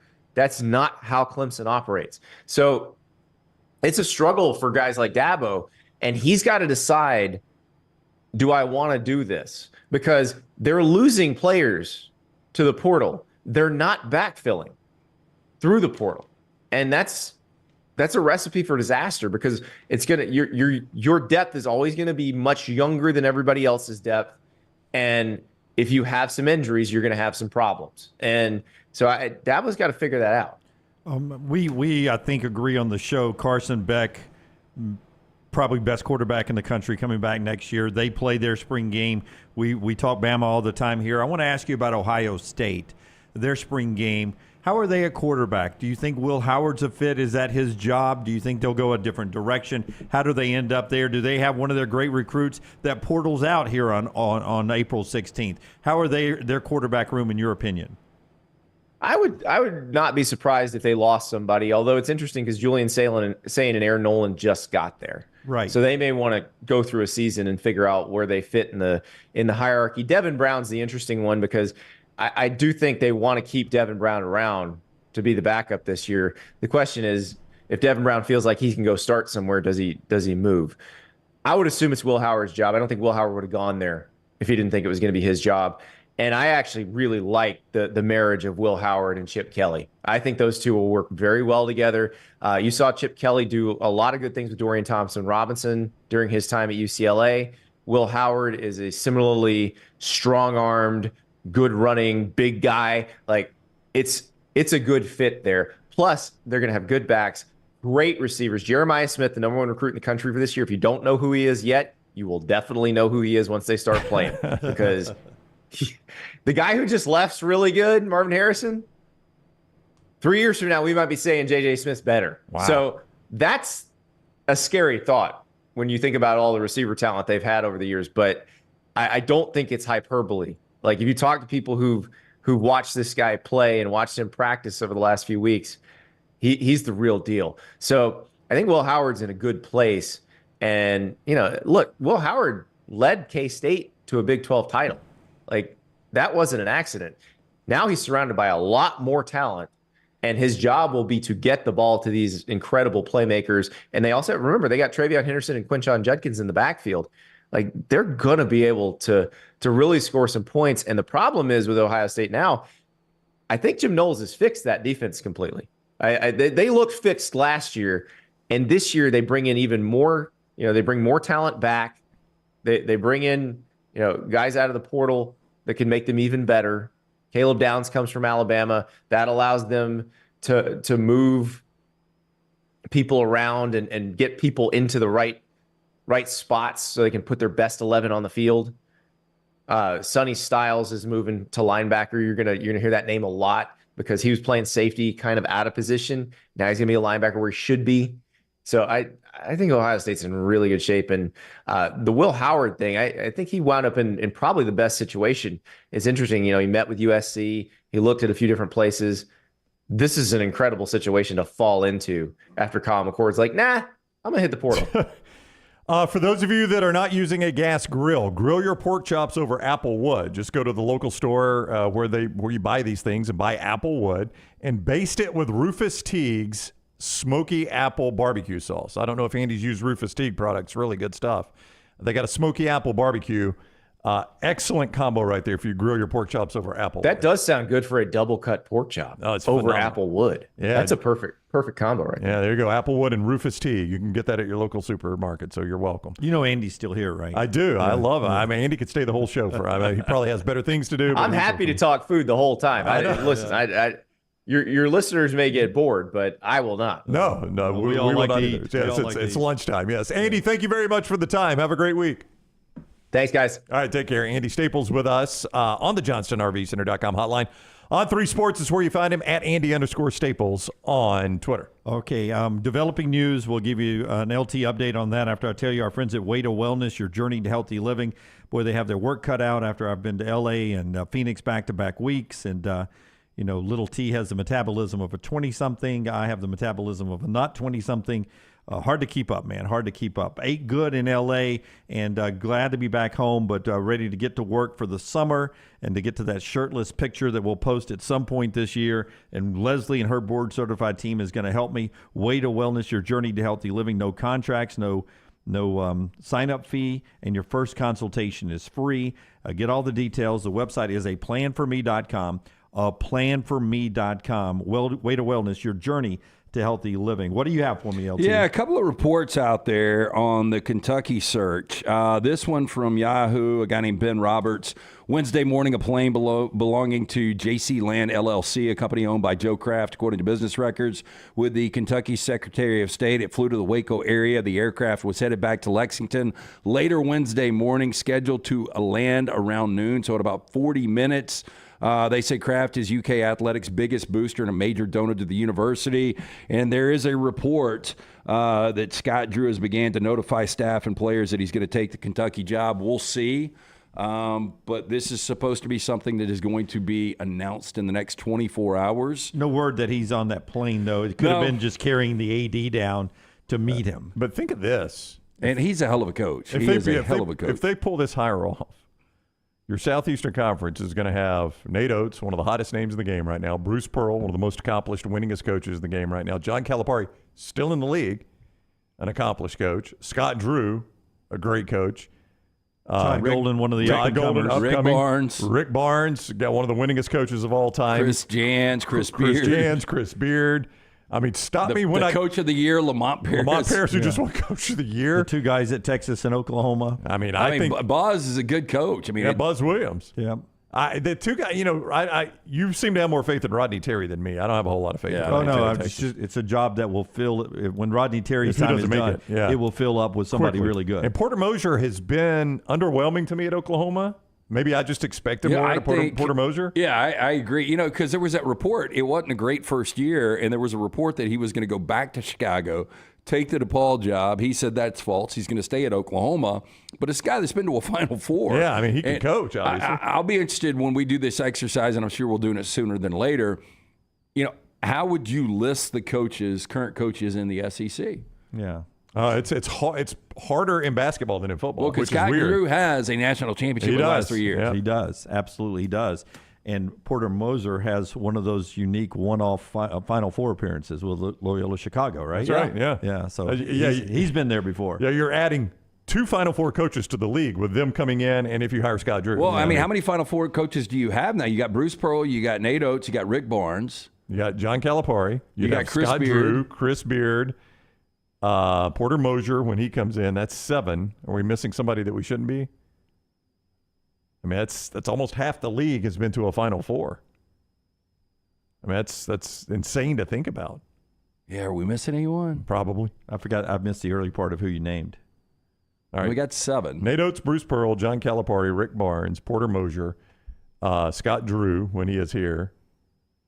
Did I say Calipari? I can't remember. Yeah. Let's quit doing this. Yeah. All right. Somebody keep score. Trash in the next segment and 4 downs in the final segment coming up. But official, it is Calipari. His news conference is coming up, getting paid a lot of money to coach the Hogs. And now reports it looks like Scott Drew is going to be the guy for the Kentucky Wildcats. Interesting, told to us by Buzz Baker that Mitch Barnhart was the team assigned to Baylor back in the COVID. Never even thought about that connection. Underneath, what was it, bubble tournament, everybody in Indianapolis. Yeah. And he spent day and night for 3 weeks with Scott Drew and developed a friendship, a relationship, and now they're likely going to be working together in Lexington, Kentucky. Show being brought to you by the golf card here at the next round. Brandy, tell us about the golf card, and then LT is going to tell you about our friends at Hemp Hill, where things run hot and cold, and you want it to be running all the time. Your chance to play 4 great area golf courses for just $99. 18 holes of golf and cart at Limestone Springs, Cross Creek, The Meadows, and the newly renovated historic Woodward Golf Club. It's all presented by Urology Centers of Alabama. It's a $247 value you're going to get for $99. You can get the next round deluxe golf card for $119. Get you all 4 courses with cart, plus an exclusive next round golf t-shirt, a koozie, golf tees, and a sticker. 0 restrictions on this. The card is good through October 2024. Supplies are limited, so get your golf card now. Nextround.store. That is nextround.store. Hey, and trust the name. Birmingham's trusted since 1954 for all of your plumbing, heating, and cooling needs. That is our friends at Hemp Hill Services. Adam, Chad, Andrew, the guys there do a fantastic job. Make sure you tell them the next round sent you. Whether you're having an issue in your home or business, they're ready to serve you. Hard to stop a train, hemphillservices.com. Follow Dunaway on Twitter and Instagram at Jim Dunaway. Birmingham, your back-to-back champion Birmingham Stallions return to Protective Stadium on Saturday, April 13th as they take on the Memphis Showboats. Enjoy the Fan Fest, on-field opportunities for the kids, and elite professional football. There is something for fans of all ages. Tickets start at just $22. You can buy yours today at theufl.com. With only 5 home games this season, don't miss your chance to cheer on your Birmingham Stallions. Let's pack Protective, Birmingham. This hour of The Next Round is presented by the Birmingham Racecourse Casino, now featuring 7 days of giveaways with your chance to win a share of up to $125,000. The more you visit the Birmingham Racecourse Casino, the more chances you have to win. Storm season is here. Make sure you have a plan of action in place right now. Greg from Pell City and Storm Restoration Roofing should be your first call when storms hit. Insurance companies love working with Storm Restoration Roofing because of Greg Nelson's name and reputation in the industry. When storms hit, call Greg Nelson. He's local, 205-542-3531. He's the home of the free no-cost roof inspection. Greg from Pell City on Facebook, 205-542-3531. It's Storm Restoration Roofing. You have all heard of Red Wing Shoes, but what is Red Wing Shoes? It's the place where men buy boots, plain and simple. Who are Red Wing's customers? They are construction workers, warehouse employees, college students, the guy that fixes your AC, the guy at the end of the bar, the IT guy. Red Wing is a father, Red Wing is a son, Red Wing is a cult following shared by all men. A classic, comfortable pair of cool boots with a story to tell. What's your Red Wing story? Red Wing Shoe Stores, located in Pelham and Trussville. Start your day online with our website, nextroundlive.com, for the latest videos, podcasts, and college football stories. It's also a great way to stream the show or shop in the Next Round store. Stay connected by visiting nextroundlive.com. NASCAR is returning to Talladega Super Speedway for the 2024 Geico 500 weekend, Saturday, April 20th through Sunday, April 21. Guarantee your 2024 Geico 500 weekend experience today by visiting TalladegaSuperspeedway.com or calling 877-GO-TO-DEGA. Enhance your race weekend by adding passes to the Talladega Garage Experience, presented by Coolray. It is the Geico 500 weekend, Saturday, April 20th and Sunday, April 21st. Guarantee your spot now, TalladegaSuperspeedway.com or 877-GO-TO-DEGA. The Next Round golf card is here. It's your chance to play 4 area golf courses for just $99. Get 18 holes plus a cart at Limestone Springs, Cross Creek, The Meadows, and the newly renovated Woodward Golf Club, presented by the Urology Centers of Alabama. That's a value of $247 for just $99. or get the Next Round Deluxe golf card for $119. That gets you all 4 courses with cart, plus an exclusive Next Round golf t-shirt, koozie, golf tees, and a sticker. There are no restrictions. The card is good through October of 2024. Supplies are limited, so get your golf card now at nextround.store.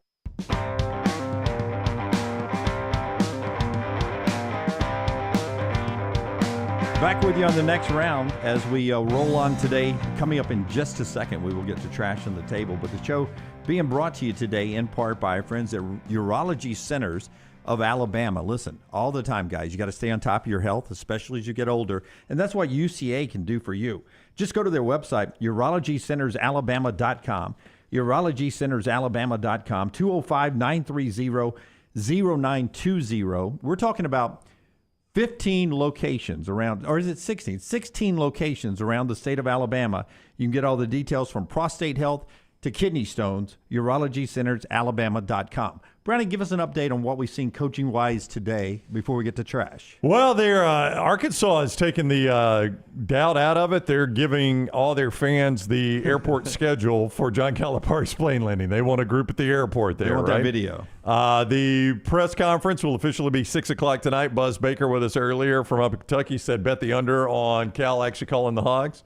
So we'll see if that happens. That'll be a weird video. As Lance talked about, multiple reports now that Scott Drew is the main target for Kentucky, and something could happen today. A lot of the national basketball people saying it is very close to being finalized. Jay says Baylor should go after Bryce Drew from Grand Canyon. Yeah, I mean, look, he's done a good job there. It was a fun style of basketball to watch. I don't know. You know, I saw... Yeah, Chris Beard, we continue to mention that name. And, you know, Baylor's a much better job than Ole Miss. Yeah. You know, I guess Bryce Drew stained a little bit by his Vandy time. That didn't go great. I think we're going to find Vandy's just a really, really difficult job to win at. I think Jerry Stackhouse would agree with that. They just hired the coach from JMU. I don't know what he'll do Byington, but I think you'll find in the long run, you probably don't need to judge Bryce Drew by his time at Vandy. Our friends at Champy's Chicken bringing you this hour of the show always. We talked a little Champy's Chicken there earlier with Andy Staples. You can check it out, champy'schicken.com, champy'schicken.com. Amazing thing happened in the NBA last night. The Celtics lost to Milwaukee 104-91. The Celtics became the first NBA team ever to not shoot a free throw in a game. Nearly impossible. Well, I mean, the Bucks only shot 2. More amazingly, the Bucks only shot 2, 1 of 2 from the free throw line. So you played an NBA game 104-91 with 2 free throws in it. Yeah, and Giannis Antetokounmpo goes down with a non-contact injury, and they feared it might be an ACL. Now they've since done. They've taken a look at it, a little deeper dive, and they said that everything has come back negative. So Strained calf. Yeah, so that's huge for Milwaukee. Milwaukee, up until last night, really trending in the wrong direction. You think the officiating crew had a West Coast trip for their like they doing Lakers or Clippers or something? They were just in a hurry to get out of town? Jason Tatum, Brownie, funny you should say that, says that it's a growing trend in the NBA, and some of the general managers and players not being named believe it's the NBA trying to speed up the games to fit TV windows and for fan experience to take some of the foul calls out. On average, you usually have 44 free throws shot in a game. They had 2 last night, so maybe a quicker pace of game is what they're looking for. I think there was a stat on this one time on the getaway day games, how much lower scoring there was. You get a lot of guys, pitcher works quicker. You know, umpires are ready to get out of there. I mean, so it felt like a getaway day in baseball. Yeah, it felt that way for sure. Fast is what they were talking about in that game last night. NASCAR gives you that speed at Talladega. April 19th through the 21st is the date. That's coming up in a couple of weeks. We'll be out there with our friends at Johnson RV. Brownie and I and the rest of the gang had a chance to tour the track out there and have some fun at the Talladega Super Speedway. You can go there all week long with all the free camping they have, from primitive all the way up to the elite camping sites. Get that garage experience. Just upgrade at TalladagaSuperspeedway.com for your tickets, or to get the upgrade on your tickets, TalladagaSuperspeedway.com or 877-GO-TO-DEGA. Hit the big button, Rockstar. Let's do trash. Congratulations, The Cure Rock and Roll Hall of Fame inductees 2019. Are you as excited as I am? By the sounds of it, no. LT's Trash is presented by Mortgage Right. Mortgages done the right way. Did the new year add to your financial uncertainty? Let the experts at Mortgage Right help get your financial house in order. Their team of experts can make sure you're prepared for anything 2024 may bring, including freeing up cash, things you need to get done. Take control today. Visit Mortgage Right, Highway 280. You can apply online, mortgageright.com/TNR. Call 205-815-9200, NMLS 2239, Equal Housing Lender. Dunaway, does this look familiar? That does. That looks like we opened a bottle like that one up at SEC Media Days. The old Dickel 15, our friend Richard Holland from Kicking It Coolers fame is actually, he swung through Birmingham. He's heading to the world-famous Floribama, another one of our great sponsors, because Riley Green, the Duckman, is going to be there this Friday and Saturday. Look out. And they are actually going to debut Kicking It Coolers at the Floribama this weekend. How about that? Oh, wow. So was this the Brandon Marcello extended show? Yeah, It led to me chasing down a tattoo. That's right. Yeah. Shannon Terry had tears in his eyes from doing too big of a shot. He did, yeah. Yeah, it was quite a day that was. It was a great bourbon. And so Riley Green down at the Floribama, will he be in the bra room, the dome, or do they have a special stage? No, he's going to be in the dome. Yeah, okay. Yeah, he's in the dome. They're not doing it on the beach. I don't. Is he on the? He's on the beach. He's on the beach. Yeah, I would think Riley Green on the beach. He's on the beach. Yeah, there you go. Big ticket. And 2 nights, 2 different opening cards for him as well. Yeah, but if you're heading down there, not only to see Riley Green, try out the Kicking It Coolers. You're going to love it. It's basically the Capri Sun for adults. Got the vodka in it. Our friend Richard Holland has been he's been working hard on that for years. So make sure you check that out. And of course, bringing us a nice little gift bag back of the George Dickel. I don't know when we bust this out. Do we wait till SEC Media Days or? Seems like we'll have a reason before then. He's got Tracy Lawrence opening for him Friday night. Yeah. Boy, he's come a long way. Who, Tracy Lawrence? No. Oh, Riley Green. Yeah, I mean, Riley Green be opening. Riley Green looked like Steve Buscemi. Where's his career? Riley sings good songs. I like Riley's music. Yeah. This one out of Tulsa, Oklahoma. A woman claimed the vehicle she is accused of stealing was a, quote, birthday tip from a former Waffle House customer. Yeah. That's a tip. First time I've ever heard this. Yeah. The coolest tip I ever got was a 6-pack of beer when I was doing. Oh, my. Oh, no. Rockstar. Is this a stock photo, Rocky? What? Would you not give her a Jeep for a tip? This is bitter beer face, Keystone beer back in the day. Yeah. I do like the way 88-year-old John Gruden's hair held in there. Boy. Not happy. She does, not happy at all. That's 58. Anyway.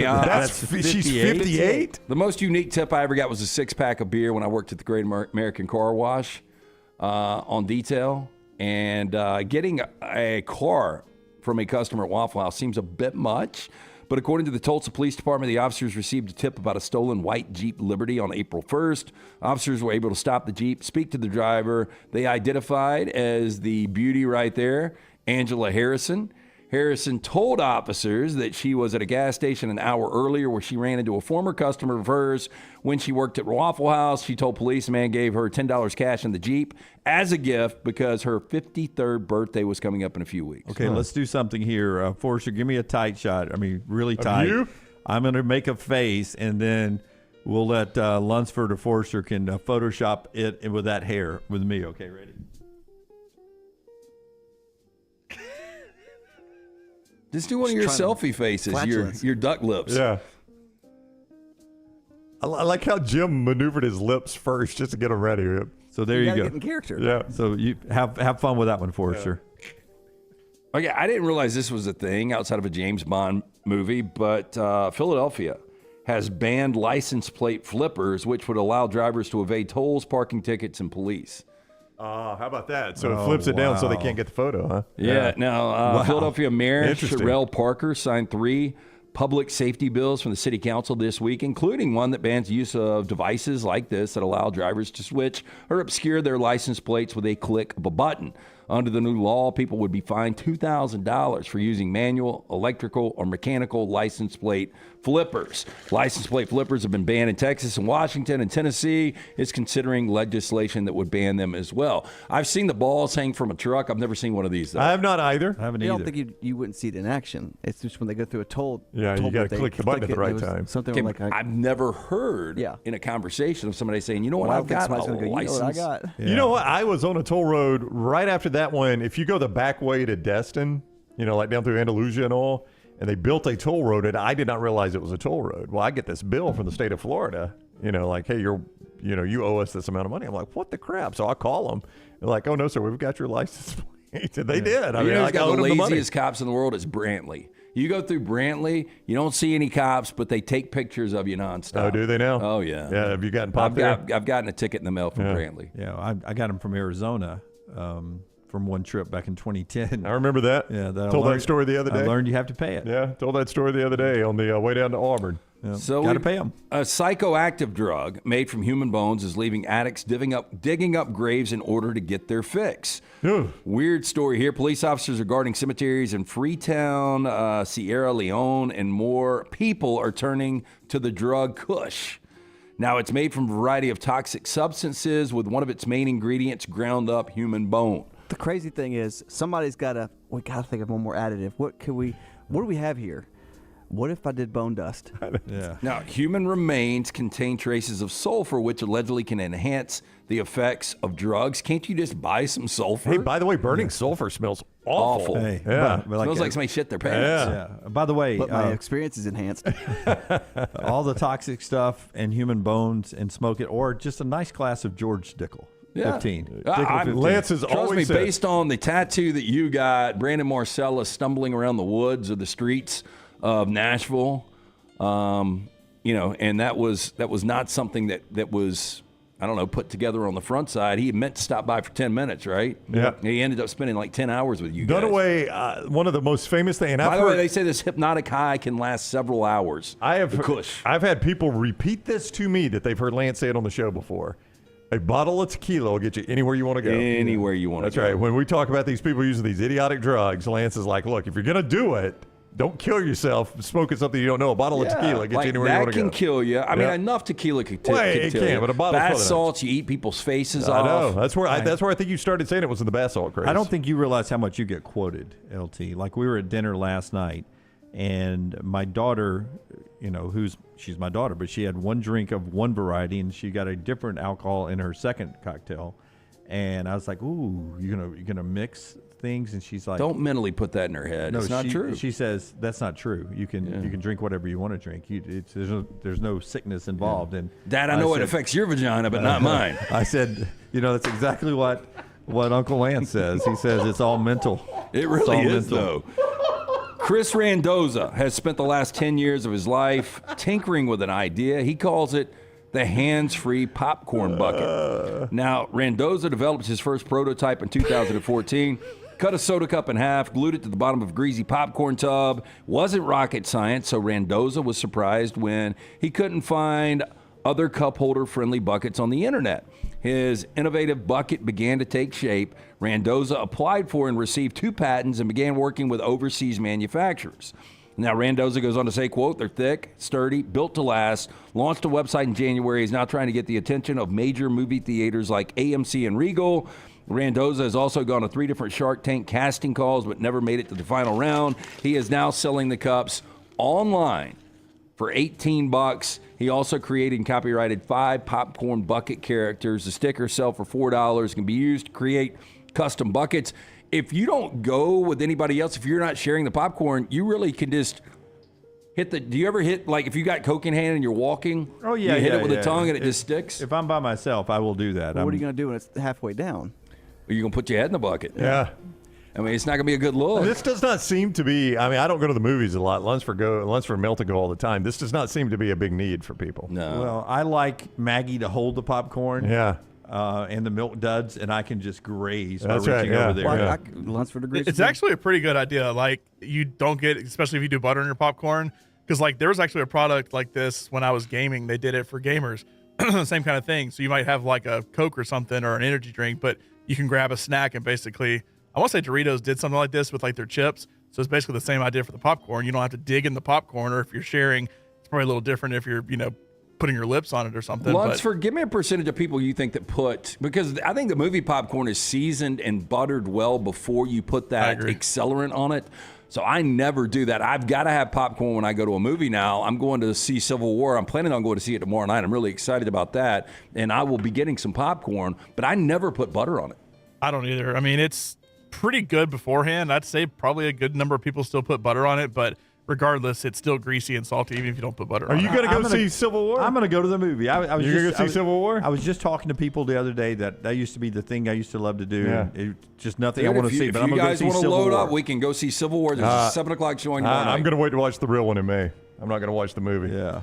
Are we having one in May? Well, that's what the guy said yesterday, right? Civil War in May, didn't he? Yeah, we're going to the monkey hybrid is in June. Yeah, Civil War's in May. I don't know if we'll make it to a Civil War with all these things that are coming. I don't know. That's what that one guy Dragon said. in July. We got a big year. Yeah. Finally, a pack of wolf-like dogs who police say have gone feral are on the loose in an area of Northern California. According to a press release, the department said it is aware that 6 of these, quote, wolf-type animals remain in the wild and have been actively working to capture them. Police were notified that the hybrids last week, when the pack roaming the area killed another dog. The, quote, feral animals were determined to be a wolf-husky Malamute hybrid. Yeah, look how big the paws are, LT. That's a good-looking dog, though. It is not a bad-looking dog, in the but middle of the road. Yeah, it's a rainy Somebody's road. car who took that picture. Yeah. There's a GD wolf. That thing's good. I have pulled over for dogs before, especially when they don't have a collar. Yeah. Trying to figure out how to help the dog, but I ain't pulling over for that. You think that thing's going to be a little ill-tempered with all that mix? Yeah, I agree. It says that some guy did this. It was his pets, and they got out. He just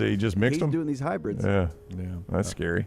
That is Trash Today, brought to you by. Hey, buying a home, major milestone in life, getting it right comes down to the right advice at the right time. That's why we're proud to partner with our friends at Mortgage Right, who do mortgages the right way. 205-815-9200 or online mortgageright.com/TNR. Hey, Trash is, 4 downs in the final segment of the show coming up. John Calipari being introduced today at Arkansas. It looks like Scott Drew is going to be the new Kentucky coach.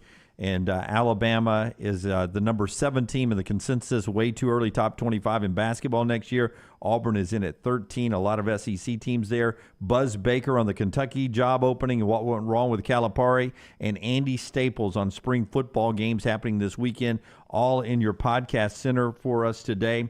One note as we had to break. Remember when we were in Ocean City last summer? Oh, how could we forget? Shout out to Keith Wisenhunt. As you were holding down. You just remember holding that bottle. Just talking about it. How can we forget?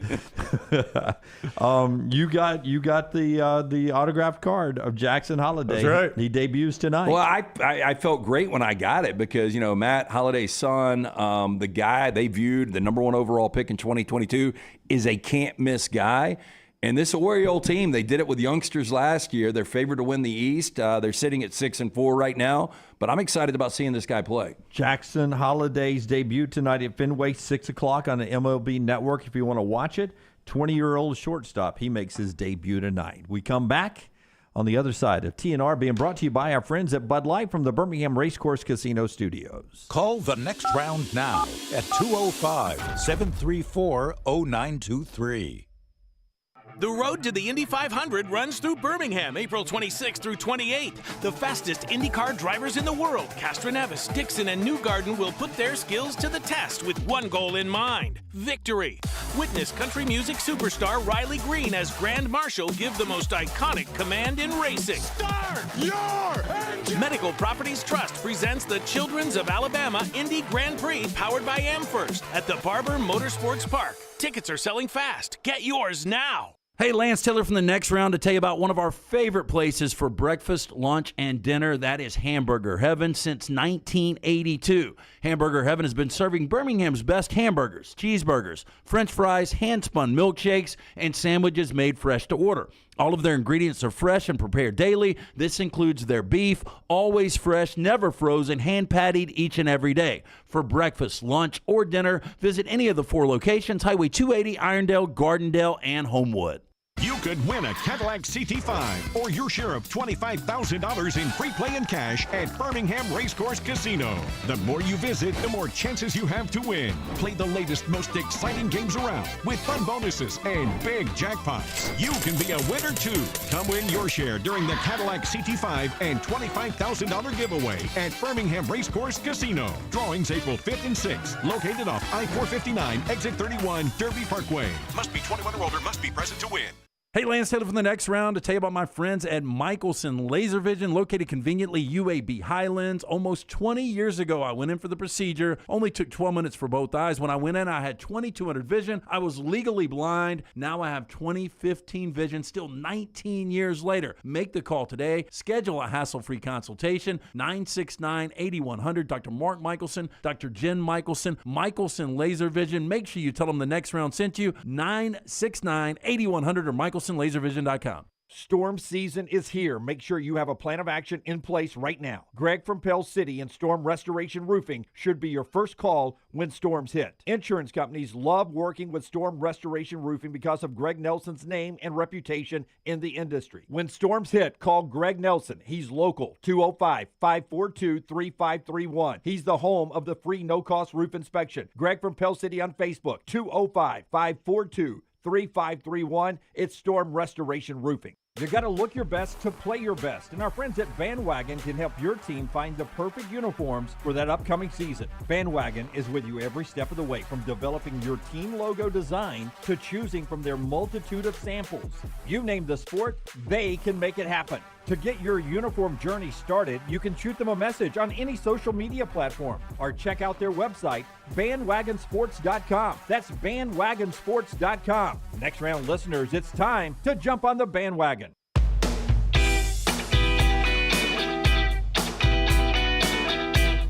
Trash in just a second. Reaction from you guys. We don't know who the first game in the NFL is going to be yet, Brownie. Well, we know who the second game in the NFL is going to be. According to Adam Schefter, the Friday night after that first Thursday night. So the Thursday night will start the season. I don't have the date in front of me, Dunaway. It's the Thursday after Labor Day. Yes, it is. The Thursday night after Labor Day will start the season. We don't know that matchup, but that next night in Brazil, you will get the Packers and the Eagles. They're going to play a night game in Brazil. So you're going to get Thursday night, Friday night, Saturday football, Sunday night, Monday night. Yeah, just quick point on that. You know, going into last season, the Eagles seemed like they had the best path in the NFC to get to a Super Bowl, and things kind of fell apart after that really good start. And now Jordan Love is going to be that quarterback that people are going to say, this is the next guy. Sadly about that, though, that's two great fan bases, two great home environments, and I don't know which team is the home team that's losing a home game to play in Brazil. But international play so stupid. We all agree on that. It'll be an interesting But what happened to atmosphere. that law that they couldn't do that during college football season? Did that law get overturned? Because that is now during college football season. No, South America, it doesn't matter. Yeah, it's international. thrown out. Well, it'll be interesting to see if they play it during the day, Brown. On a Friday? That'd be Put random. it this way. High school senior can't drink in Calera, but a high school senior can drink in Brazil. Oh, so all the laws are out in Brazil, is what you're telling me. Okay. We'll see. We'll see. All right, 4 downs in just a second. Precision Sports brings you this part of the show today. Remember, if you've got any tweak to the back, whether you were playing hoops in the driveway in the front yard with the kids, or if you were doing lawn work on the weekends to try to make the wife happy, anything can happen that can take you out of work. Get back into your game with our friends at PrecisionSportsOrtho.com/2024. PrecisionSportsOrtho.com/2024. Orthopedic care better together. Find your provider today. 205-512-3885. 512-3885 or PrecisionSportsOrtho.com. Let's do 4 downs here. We'll tell you about Slice after our 4 downs. Rockstar, let's start it off with First Down. You two will love this. It's National Golfer Day. It's going to rain. It's going to rain, Dunaway. If you had to give me your life dependent upon it, give me one guaranteed top 10 finish this weekend in Augusta. Scotty Scheffler. I would go Scheffler too. Yeah. He is only. I mean, he may just win. He's only 4-1 to win this He thing. may just win the thing, but I would feel very comfortable he's in the top 10. Yeah, I mean, unless he gets food poisoning or struck by lightning. Yeah, any of those could happen. Okay, if you take him off the board for me, because I would go him as well, I would go Morikawa.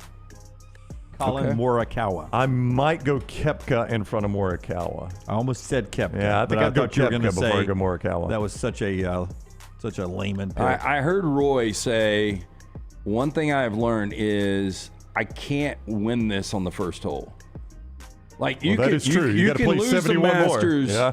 on one hole, but you can't win the Masters on If one hole. Rory makes the cut, he'll finish top 10 because he is the king of firing a 62 when he's completely out of the tournament and getting a backdoor second. I mean, that's what Rory does. He's your second favorite right now, according to Vegas, whatever that means.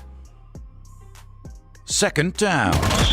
Okay, what happens next? Kirby Smart wins another national championship, or Dan Hurley back in the Final Four with UConn?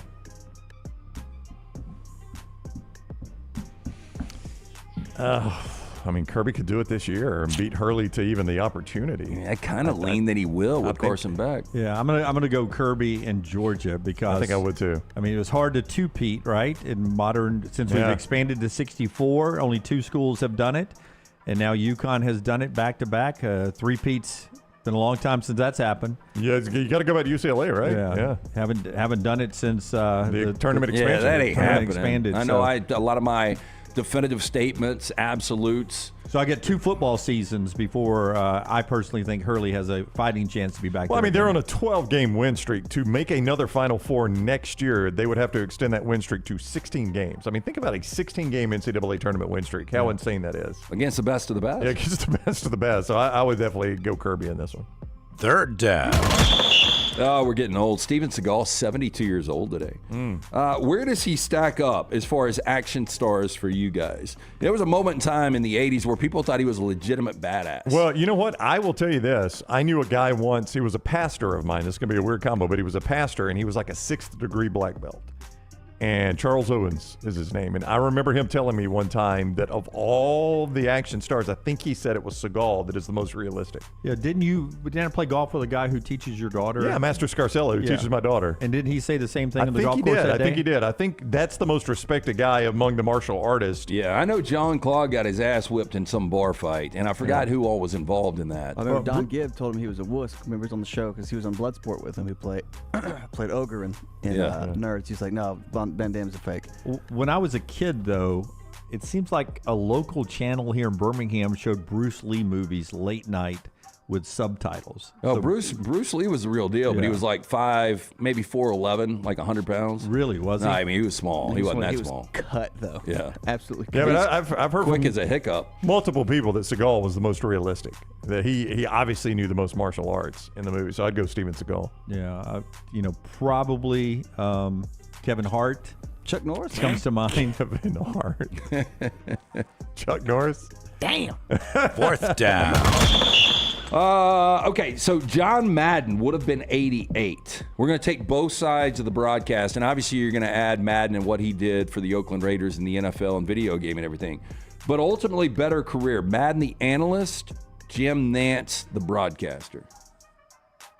Because Nance has done it all, but who's got the bigger impact? I'm going to say Madden did. I think Madden changed the way the analyst role was in the NFL game. He brought a lot of energy, a lot of personality to it, created a lot of phrases. I think now the modern-day analyst is more like Madden, and Nance is just another in a long line of great play-by-play guys. But if you think about it, here's what's crazy about Madden. By the way, I thought Ian Eagle did a really good job. Oh, he's very good. I like Ian Eagle. Really, yeah. he used to get him and Jim Sparknockle. What was it? Jim Sparknockle. Yeah, they used to get those first-round bad games, and now Ian on a big platform. I thought he did a really good job. I think he's very, very good. You seem hesitant over there. Off the air, I will share some thoughts. He didn't know your name?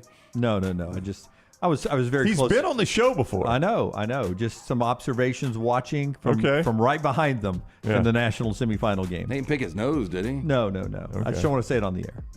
Just some observations. But smaller than I expected him to be. Oh, he looks small. Yeah. He's small guy. Here's what I will say about Madden. As Tyler says, does Jim Nance have a video game named after him? No. Maybe one of the top selling of all time. Oil painting. Where is Tyler? He went on a lunch run a minute ago. No, there he is. He's over on that side of the room. Yeah. I always smart in the chat room. I know you're here somewhere. There you are. So, what does it say about Madden? That he did the NFL for all 4 major networks. He started with CBS. Does a lot, doesn't it? Yeah, and then went to Fox, did Monday Night Football, and wrapped his career on the NBC game. Did he introduce the turducken? Oh, yeah, turducken on the Thanksgiving game. I mean, when you're the main analyst for all 4 networks, that means you're pretty dang good at what you do. Doing it without flying. Yeah, so I'd go Madden. They did specials, all Madden teams. Yeah. All that. Nance is very good. Oh, he's phenomenal. Yeah, and the only reason I put Nance because Nance has had the ability to do everything. Yep. Yeah, I mean, he's done Masters, Final Four, Super Bowl. And I'm right about this. I go to this all the time when we bring up Jim Nance. But when Alabama played at Auburn the first time, didn't Nance start the CBS broadcast standing on top of like Beard Eaves? No, I think he was on the Haley Center, wasn't he? He was somewhere with the stadium in the background. Yeah, he did his pregame there. And I think it was live. I don't know how they got him from there into the stadium. Yep. If it wasn't live, they recorded it pretty close because the stadium was packed. Yeah, I'm going to agree with you guys, though, with Madden. I've dealt with Jim Nantz. I've never dealt with the late John Madden, but I did an event with Jim Nantz once and found him to be an extremely nice guy. Tremendously nice. Had a chance to meet him last year here at the NCAA tournament when I was saying hi to Tracy Wolfson. And that's surprising, but I've heard that about Nance. Yeah, he's I don't very know why. nice guy. You would just think. I mean, he seems like an uppity guy, but good for him. I've seen this is so cool, but like there's videos. He I think he's living in Nashville now, Nance is. Is he really? I think so, but he's got a place. Who is it? Everybody is. We'll let him kick and cool it one day. Yes. Is that true? Do you know if he's living in Nashville? But he's got a place at Pebble Beach as well, and he'll be out walking the course. And I've seen videos of this. Guys will be playing the famous 7th par 3, and they'll get him to do it like he's on CBS. Well, I and thought he'll that's stand where there his and do house it. was. Well, he does have a replica in the backyard, but he'll be out walking the course. And I saw this group one time. They're like, "Would you narrate?" And he said, "Absolutely." And he'll do it like, "Let's go to the par 3 7th. Here's Jim Dunaway." Boy, that would get old, though. It wouldn't would, but what a nice guy to do that, not just blow people off. And he duffs that one off to the left side. No, he's a nice guy. I like him. That's our 4 Downs today, brought to you by the great folks at Slice. First, we'll be there tomorrow. Yeah, we will. So they've got their newest location in Edgewood. It is opened, created by the late Jeff Bajaya. His legacy continues to be celebrated by his brothers, Chris and Jason. But join us. So the original in Lakeview, Vestavia, Montevallo, Crestline Park. We'll be at the Vestavia location doing a live show from 9 to 12 tomorrow. Local pizza, local ingredients. Come enjoy lunch with us at Slice in Vestavia tomorrow. I think we got everything in, Brown. How about that, Jim? Yeah. Boy, Josh good to have you Allen back. Josh Allen's got a contract on the pass rusher, not the quarterback. 5 years, $150 million, 88 guaranteed with the Jaguars. He's staying there. Tara Vanderveer retires, winningest coach in basketball ever, 45 years at Stanford. Stallions play home opener Saturday night. Hey, can I just say this real quick? Zach asked what happened to the Adult Capri Sun podcast. I was just talking to Richard about that. They're building out their studio in Nashville. We hope we can do that soon. Yeah. There was one dropped. That was just kind of a test run there. Yeah. Coming soon. So stay tuned for that. To a platform near you. All right. That's the show today. Remember, it'll start again on the app, and you can, if you missed anything on the audio side, always for you on the video side, like, subscribe, and thumbs up everywhere. We'll see you tomorrow, 9 a.m. Central Time. Until next time, God bless you, and God bless America.